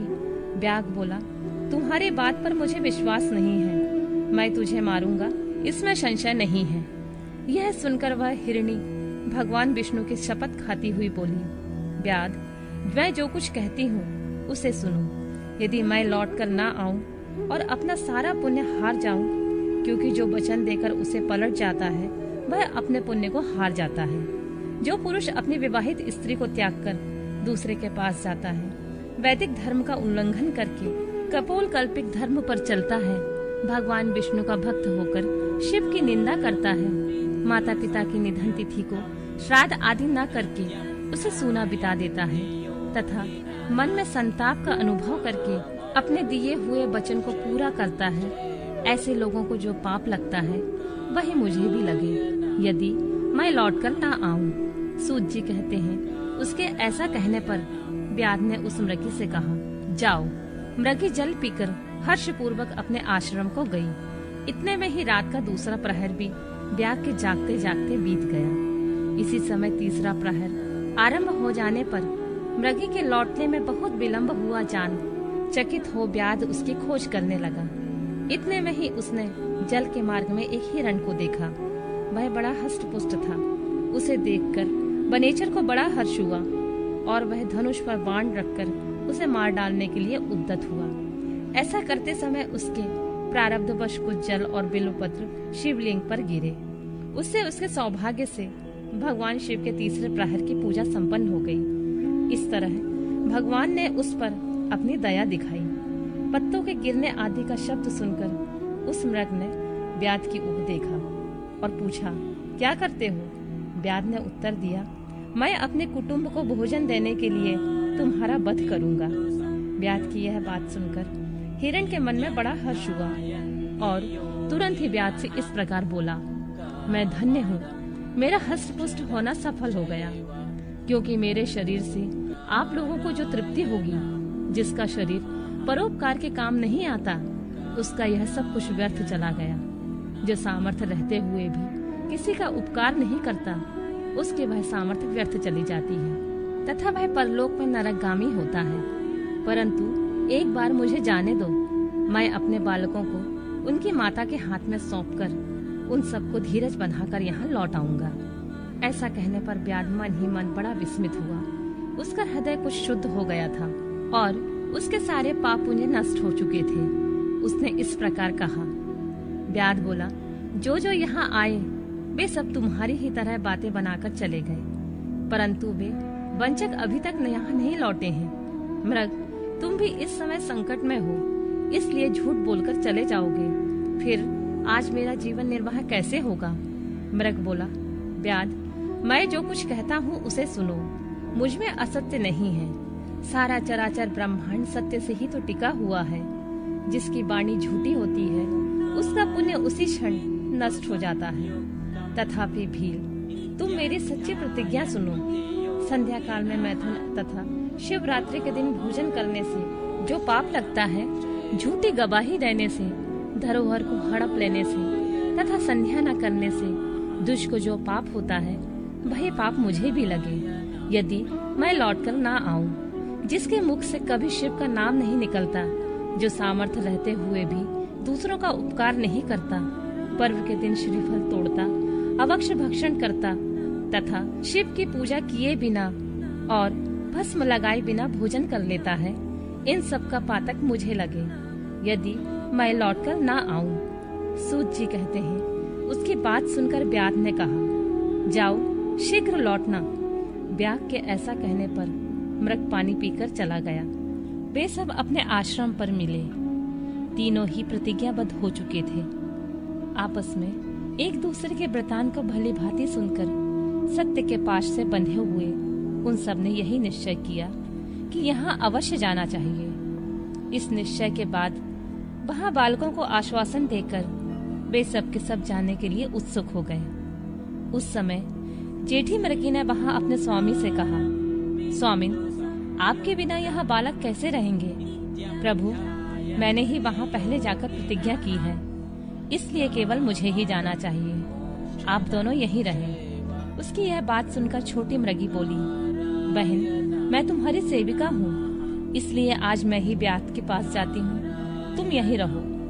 यह बात सुनकर मृग बोला, मैं ही वहाँ जाता हूँ, तुम दोनों यहाँ रहो, क्योंकि शिशुओं की रक्षा माता से ही होती है। स्वामी की यह बात सुनकर उन दोनों मृगियों ने धर्म की दृष्टि से उसे स्वीकार नहीं किया। वे दोनों अपने पति से प्रेम पूर्वक बोली, प्रभु, पति के बिना यह जीवन धिक्कार है। तब उन्होंने सब अपने बच्चों को सांत्वना देकर उन्हें पड़ोसियों के हाथ में सौंप दिया और स्वयं शीघ्र ही उस स्थान को प्रस्थान किया जहां वह ब्यात शिरोमणि उनकी प्रतीक्षा में बैठा था। उन्हें जाते देख उनके वे सब बच्चे भी पीछे पीछे चले आए। उन्होंने यह निश्चय कर लिया था कि इनके माता पिता की जो गति होगी वह हमारी भी होगी। उन सबको एक साथ आया देखकर ब्यात को बड़ा हर्ष हुआ। उसने धनुष पर बाण रखा। उस समय पुनः जल और बिल्व पत्र शिव के ऊपर गिरे। उससे शिव के चौथे प्रहर की शुभ पूजा संपन्न हो गई। उस समय ब्यात का सारा पाप तत्काल भस्म हो गया। इतने में ही दोनों मृगियों और मृग बोल उठे, ब्यात शिरोमणि, शीघ्र कृपा करके हमारे शरीर को सार्थक करो। उनकी यह बात सुनकर ब्यात को बड़ा विस्मय हुआ। शिव पूजा के प्रभाव से उसको दुर्लभ ज्ञान प्राप्त हो गया। उसने सोचा, ये मृग ज्ञानहीन पशु होने पर भी धन्य है, सर्वथा आदरणीय है, क्योंकि अपने शरीर से ही परोपकार में लगे हुए हैं। मैंने इस समय मनुष्य जन्म पाकर भी किस पुरुषार्थ का साधन किया है। दूसरे के शरीर को पीड़ा देकर अपने शरीर को पोसा है। प्रतिदिन अनेक प्रकार के पाप करके अपने कुटुंब का पालन किया है। हाय, ऐसे पाप करके मेरी क्या गति होगी, अथवा मैं किस गति को प्राप्त होऊंगा। मैंने जन्म से लेकर अब तक जो पातक किया है उसका इस समय मुझे स्मरण हो रहा है। मेरे जीवन को धिक्कार है, धिक्कार है। इस प्रकार ज्ञान संपन्न होकर ब्यात ने जब अपने बाण को रोक लिया और कहा, श्रेष्ठ मृगो, तुम जाओ, तुम्हारा जीवन धन्य है। ब्यात के ऐसा कहने पर भगवान शंकर तत्काल प्रसन्न हो गए और उन्होंने ब्यात को अपने सम्मानित एवं पूजित स्वरूप का दर्शन कराया तथा कृपा पूर्वक उसके शरीर का स्पर्श करके उससे प्रेम से कहा, भील, मैं तुम्हारे व्रत से प्रसन्न हूँ, वर मांगो। ब्यात भी भगवान शिव के उस रूप को देखकर तत्काल जीवन मुक्त हो गया और मैंने सब कुछ पा लिया है, यूँ कहता हुआ उनके चरणों के आगे गिर पड़ा। उसके इस भाव को देखकर भगवान शिव मन ही मन प्रसन्न हुए और उसे गुह नाम देकर कृपा दृष्टि से देखते हुए उसे दिव्य वर दिए। शिव बोले, ब्यात, सुनो, आज से तुम श्रगवेरपुर में उत्तम राजधानी का आश्रय ले दिव्य भोगों का उपभोग करो। तुम्हारे वंश की वृद्धि निर्विघ्न रूप से होती रहेगी। देवता भी तुम्हारी प्रशंसा करेंगे। ब्यात, मेरे भक्तों पर स्नेह रखने वाले भगवान श्री राम एक दिन निश्चय ही तुम्हारे घर पधारेंगे और तुम्हारे साथ मित्रता करेंगे। तुम मेरी सेवा में मन लगाकर दुर्लभ मोक्ष पा जाओगे। इस समय वे सब मृग भगवान शंकर का दर्शन और प्रणाम करके मृग योनि से मुक्त हो गए तथा दिव्य देहधारी हो विमान पर बैठकर शिव के दर्शन मात्र से शाप मुक्त हो दिव्य धाम को चले गए। तब से अवुर्ध पर्वत पर भगवान शिव व्याधेश्वर नाम से प्रसिद्ध हुए, जो दर्शन और पूजन करने पर तत्काल भोग और मोक्ष प्रदान करने वाले हैं। महर्षियों, वह व्याघ भी उस दिन से दिव्य भोगों का उपभोग करता हुआ अपनी राजधानी में रहने लगा। उसने भगवान श्री राम की कृपा पाकर शिव का सायुज्य प्राप्त कर लिया। अनजान में ही इस व्रत का अनुष्ठान करने से उसको सायुज्य मोक्ष मिल गया। फिर जो भक्ति भाव से संपन्न होकर इस व्रत को करते हैं वे शिव का शुभ सायुज्य प्राप्त कर लें। इसके लिए तो क्या कहना, संपूर्ण शास्त्रों तथा अनेक प्रकार के धर्मों के विषय में भली भांति विचार करके इस शिवरात्रि व्रत को सबसे उत्तम बताया गया है। इस लोक में जो नाना प्रकार के व्रत, विविध तीर्थ, भांति भांति के विचित्र दान, अनेक प्रकार के यज्ञ, तरह तरह के तप तथा बहुत से जप हैं, वे सब शिवरात्रि व्रत की समानता नहीं कर सकते।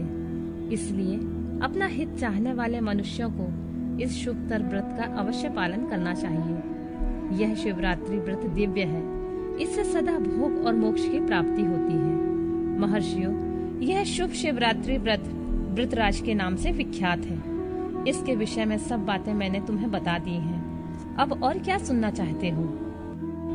मुक्ति और भक्ति के स्वरूप का विवेचन। ऋषियों ने पूछा, सूत जी, आपने बारंबार मुक्ति का नाम लिया है, यहाँ मुक्ति मिलने पर क्या होता है? मुक्ति में जीव की कैसी अवस्था होती है, हमें बताइए। सूत जी ने कहा, महर्षियों सुनो, मैं तुम्हारे संसार क्लेश का निवारण तथा परमानंद का दान करने वाली मुक्ति का स्वरूप बताता हूँ। मुक्ति 4 प्रकार की कही गई है, सारूप्या, सालोक्या, सानिध्या तथा चौथी सायुज्या।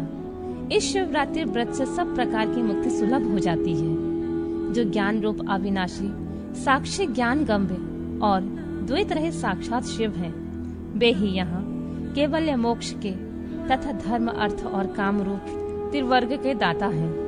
केवल्य नामक जो 5वीं मुक्ति है वह मनुष्यों के लिए अत्यंत दुर्लभ है। मुनिवरों, मैं उसका लक्षण बताता हूँ, सुनो। जिनसे यह समस्त जगत उत्पन्न होता है, जिनके द्वारा इसका पालन होता है तथा अंतोतगत्वा यह जिनमें लीन होता है, वे ही शिव हैं। जिससे यह संपूर्ण जगत व्याप्त है, वही शिव का रूप है। मुनीश्वरों, वेदों में शिव के 2 रूप बताए गए हैं, सकल और निष्कल।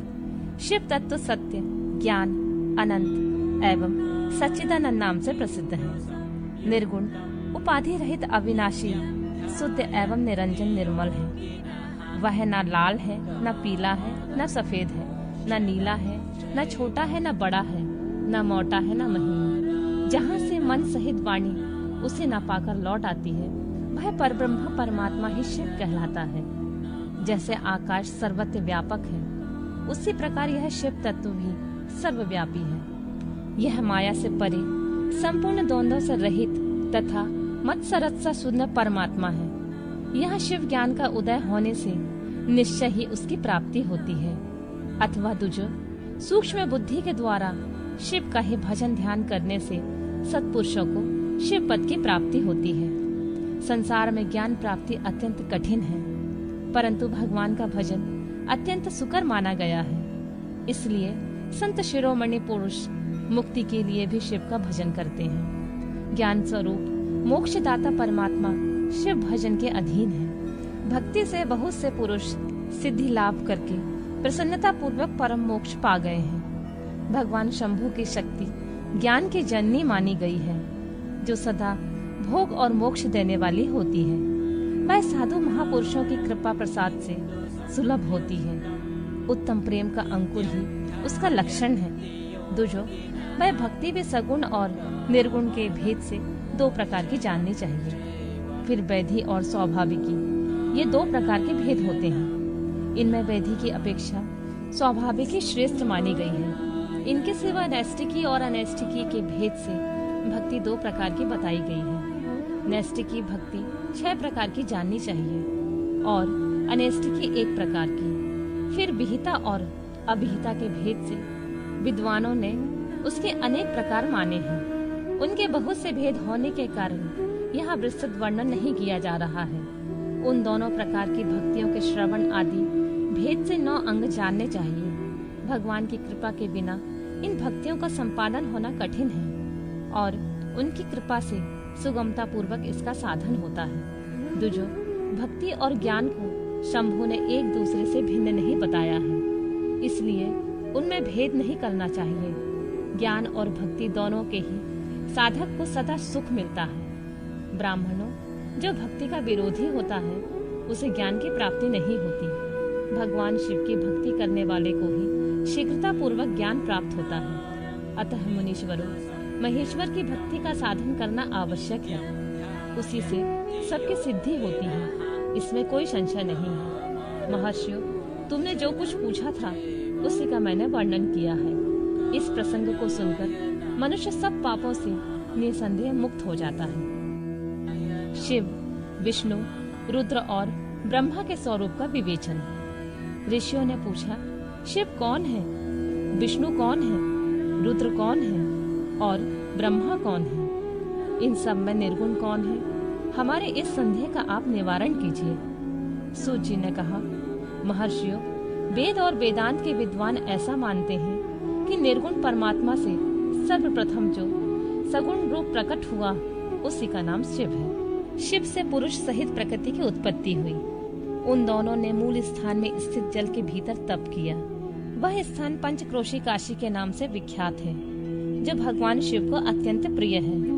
यह जल संपूर्ण विश्व में व्याप्त है। उस जल का आश्रय ले योग माया से युक्त श्री हरि वहां सोए।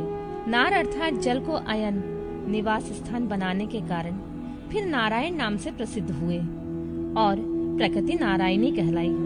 नारायण के नाभि कमल से जिनकी उत्पत्ति हुई वे ब्रह्मा कहलाए। ब्रह्मा ने तपस्या करके जिनका साक्षात्कार किया उन्हें विष्णु कहा गया है। ब्रह्मा और विष्णु के विवाद को शांत करने के लिए निर्गुण शिव ने जो रूप प्रकट किया उसी का नाम महादेव है। उन्होंने कहा, मैं शंभु ब्रह्मा जी के ललाट से प्रकट होऊंगा। इस कथन के अनुसार समस्त लोकों पर अनुग्रह करने के लिए जो ब्रह्मा जी के ललाट से प्रकट हुए उनका नाम रुद्र हुआ। इस प्रकार रूप रहित परमात्मा सबके चिंतन का विषय बनने के लिए साकार रूप में प्रकट हुए। वे ही साक्षात भक्त वत्सल शिव हैं। तीनों गुणों से भिन्न शिव में तथा गुणों के धाम रुद्र में उसी तरह वास्तविक भेद नहीं है जैसे सुवर्ण और उसके आभूषणों में नहीं है। दोनों के रूप और कर्म समान हैं। दोनों समान रूप से भक्तों को उत्तम गति प्रदान करने वाले हैं। दोनों समान रूप से सबके सेवनीय हैं तथा नाना प्रकार की लीला विहार करने वाले हैं। भयानक पराक्रमी रुद्र सर्वथा शिव रूप ही हैं। वे भक्तों के कार्य की सिद्धि के लिए निमित्त विष्णु और ब्रह्मा की सहायता करने के लिए प्रकट हुए हैं। अन्य जो देवता जिस क्रम से प्रकट हुए हैं उसी क्रम के लय को प्राप्त होते हैं, परंतु रुद्रदेव उसी तरह लीन नहीं होते। उनका साक्षात शिव में ही लय होता है। ये प्राकृत प्राणी रुद्र में मिलकर ही लय को प्राप्त होते हैं, परंतु रुद्र इनमें मिलकर लय को प्राप्त नहीं होते। यह भगवती श्रुति का उपदेश है। सब लोग रुद्र का भजन करते हैं, किंतु रुद्र किसी का भजन नहीं करते हैं। वे भक्त वत्सल होने के कारण कभी कभी अपने आप भक्त जनों का चिंतन कर लेते हैं। जो दूसरे देवता का भजन करते हैं वे उसी में लीन होते हैं। इसीलिए वे दीर्घ काल के बाद रुद्र में लीन होने का अवसर पाते हैं। जो कोई रुद्र के भक्त होते हैं वे तत्काल शिव हो जाते हैं। अतः उनके लिए दूसरों की अपेक्षा नहीं रहती। यह सनातन श्रुति का संदेश है। दुजो अज्ञान अनेक प्रकार का होता है, परंतु विज्ञान का एक ही स्वरूप है। वह अनेक प्रकार का नहीं होता। उसको समझने का प्रकार मैं बताऊंगा। तुम लोग आदर पूर्वक सुनो। ब्रह्मा से लेकर तृण पर्यंत जो कुछ यहाँ देखा जाता है वह सब शिव रूप ही है। उसमें नानात्वी कल्पना मिथ्या है। सृष्टि के पूर्व भी शिव की सत्ता बताई गई है।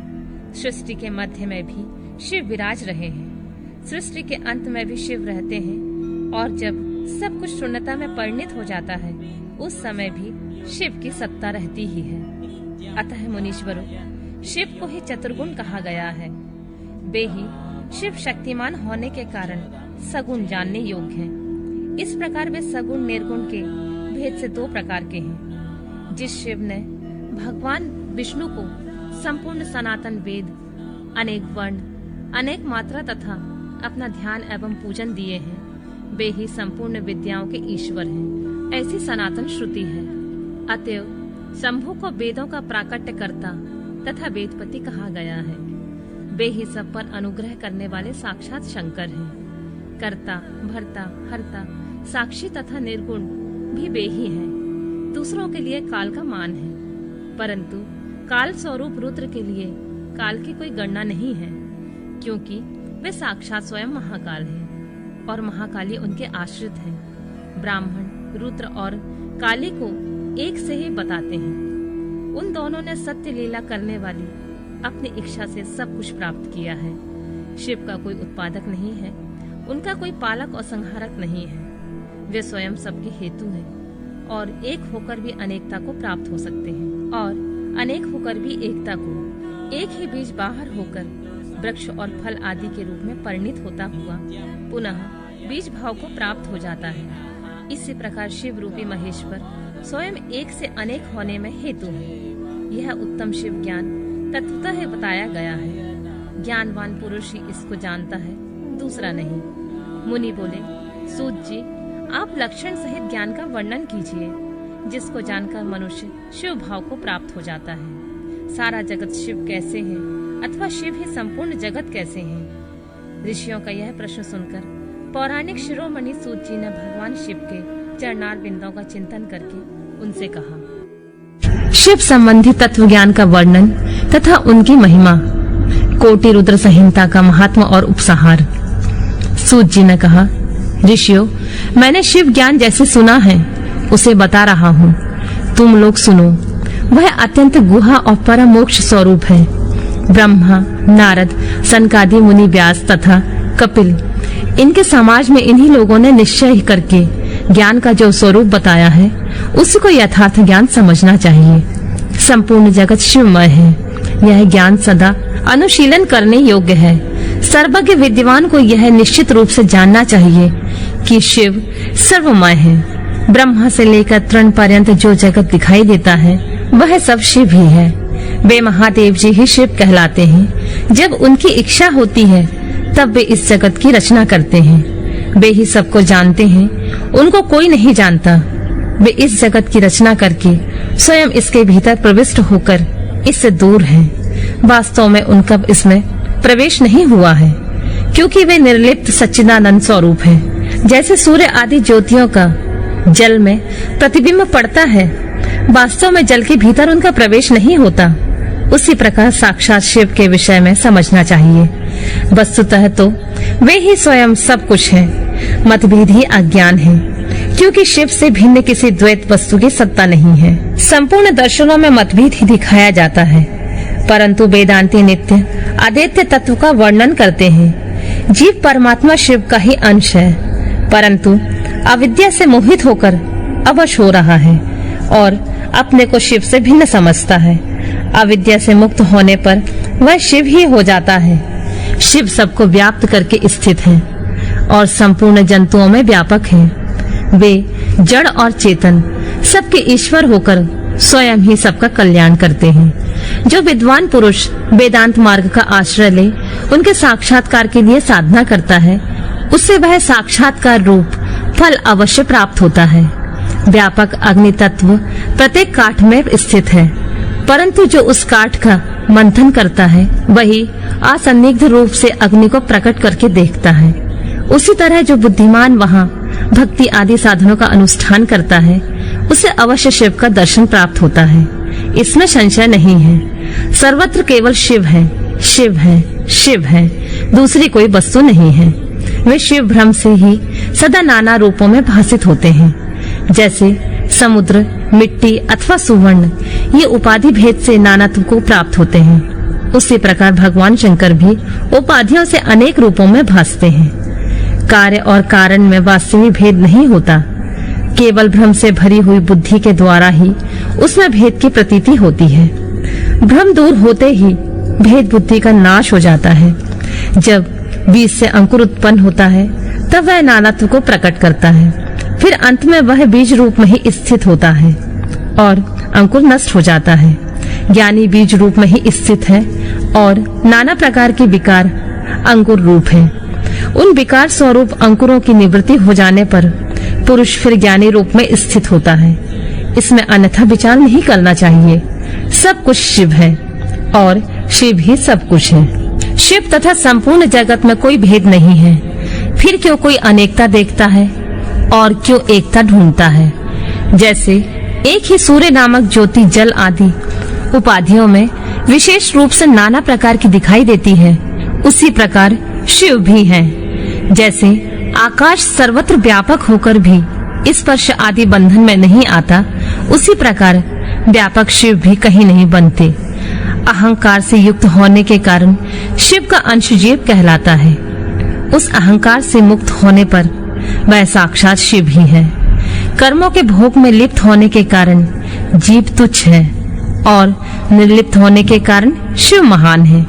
जैसे एक ही सुवर्ण आदि चांदी आदि से मिल जाने पर कम कीमत का हो जाता है, उसी प्रकार अहंकार युक्त जीव अपना महत्व खो बैठता है। जैसे क्षार आदि से शुद्ध किया हुआ उत्तम सुवर्ण आदि पूर्ववत बहुमूल्य हो जाता है, उसी प्रकार संस्कार विशेष से शुद्ध होकर जीव भी शुद्ध हो जाता है। पहले सद्गुरु को पाकर भक्ति भाव से युक्त हो शिव बुद्धि से उनका पूजन करें और स्मरण आदि करें। गुरु में शुभ बुद्धि करने से सारे पाप आदि मल शरीर से निकल जाते हैं। उस समय अज्ञान नष्ट हो जाता है और मनुष्य ज्ञानवान हो जाता है। उस अवस्था में अहंकार मुक्त निर्मल बुद्धि वाला जीव भगवान शंकर के प्रसाद से पुनः शिव रूप हो जाता है। जैसे दर्पण में अपना रूप दिखाई देता है, उसी तरह उसे सर्वत्र शंभु का साक्षात्कार होने लगता है। वही जीवन मुक्त कहलाता है। शरीर गिर जाने पर वह जीवन मुक्त ज्ञानी शिव में मिल जाता है। शरीर प्रारब्ध के अधीन है। जो उस देह के अभिमान से रहित है, उसे ज्ञानी माना गया है। जो शुभ वस्तु को पाकर हर्ष से खिल नहीं उठता, अशुभ वस्तु को पाकर क्रोध या शोक नहीं करता तथा दुख सुख आदि सभी द्वंद्वों में संभाव रखता है, वह ज्ञानवान कहलाता है। आत्मचिंतन से, तत्वों के विवेक से ऐसा प्रयत्न करे कि शरीर से अपनी पृथकता का बोध हो जाए। मुक्ति की इच्छा रखने वाला पुरुष शरीर एवं उसके अभिमान को त्याग कर अहंकार शून्य एवं मुक्त हो सदाशिव में विलीन हो जाता है। अध्यात्म चिंतन एवं भगवान शिव की भक्ति ये ज्ञान का मूल कारण है। भक्ति के साधन विषयक प्रेम की उपलब्धि बताई गई है। प्रेम से श्रवण होता है, श्रवण से सत्संग प्राप्त होता है और सत्संग से ज्ञानी गुरु की उपलब्धि होती है। गुरु की कृपा से ज्ञान प्राप्त हो जाने पर मनुष्य निश्चय ही मुक्त हो जाता है। इसलिए जो समझदार है उसे सदा शंभु का ही भजन करना चाहिए। जो अनन्य भक्ति से युक्त होकर शंभु का भजन करता है उसे अंत में अवश्य ही मोक्ष प्राप्त होता है। अतः मुक्ति की प्राप्ति के लिए भगवान शंकर से बढ़कर दूसरा कोई देवता नहीं है। उनकी शरण से लेकर जीव संसार बंधन से मुक्त हो जाता है।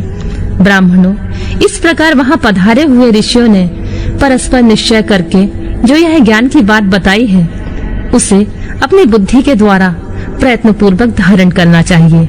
मुनीश्वरों, तुमने जो कुछ पूछा था वह सब मैंने तुम्हें बता दिया है, इसलिए तुम्हें प्रयत्न पूर्वक गुप्त रखना चाहिए। बताओ और क्या सुनना चाहते हो? ऋषि बोले, व्यास शिष्य, आपको नमस्कार है। आप धन्य हैं, शिव भक्तों में श्रेष्ठ हैं। आपने हमें शिव तत्व संबंधी परम उत्तम ज्ञान का श्रवण कराया है। आपकी कृपा से हमारे मन में भ्रांति मिट गई है। हम आपसे मोक्षदायक शिव तत्व का ज्ञान पाकर बहुत संतुष्ट हुए हैं। सूत जी ने कहा, दुजो, जो नास्तिक हो, श्रद्धाहीन हो, शठ हो, जो भगवान शिव का भक्त न हो तथा इस विषय को सुनने की रुचि न रखता हो, उसे इस तत्व ज्ञान का उपदेश नहीं देना चाहिए। व्यास जी ने इतिहास, पुराणों, वेदों और शास्त्रों का बारंबार विचार करके उनका सार निकालकर मुझे उपदेश दिया है। इसका एक बार श्रवण करने मात्र से सारे पाप भस्म हो जाते हैं। अभक्त की भक्ति प्राप्त होती है और भक्ति की भक्ति बढ़ती है। दोबारा सुनने से उत्तम भक्ति प्राप्त होती है। तीसरी बार सुनने से मोक्ष प्राप्त होता है। अतः भोग और मोक्ष रूप फल की इच्छा रखने वाले लोगों को इसका बारंबार श्रवण करना चाहिए। उत्तम फल को पाने के उद्देश्य से इस पुराण की 5 आवृत्तियां करनी चाहिए। ऐसा करने पर मनुष्य उसे अवश्य पाता है, इसमें संदेह नहीं है, क्योंकि यह व्यास जी का वचन है। जिसने इस उत्तम पुराण को सुना है उसे कुछ भी दुर्लभ नहीं है। यह शिव विज्ञान भगवान शंकर को अत्यंत प्रिय है। यह भोग और मोक्ष देने वाला तथा शिव भक्ति को बढ़ाने वाला है। इस प्रकार मैंने शिव पुराण की चौथी आनंददायिनी तथा परम पुण्यमयी संहिता कही है, जो कोटि रुद्र संहिता के नाम से विख्यात है। जो पुरुष एकाग्रचित हो, भक्ति भाव से इस संहिता को सुनेगा या सुनाएगा, वह समस्त भोगों का उपभोग करके अंत में परम गति को प्राप्त कर लेगा। कोटि रुद्र संहिता संपूर्ण।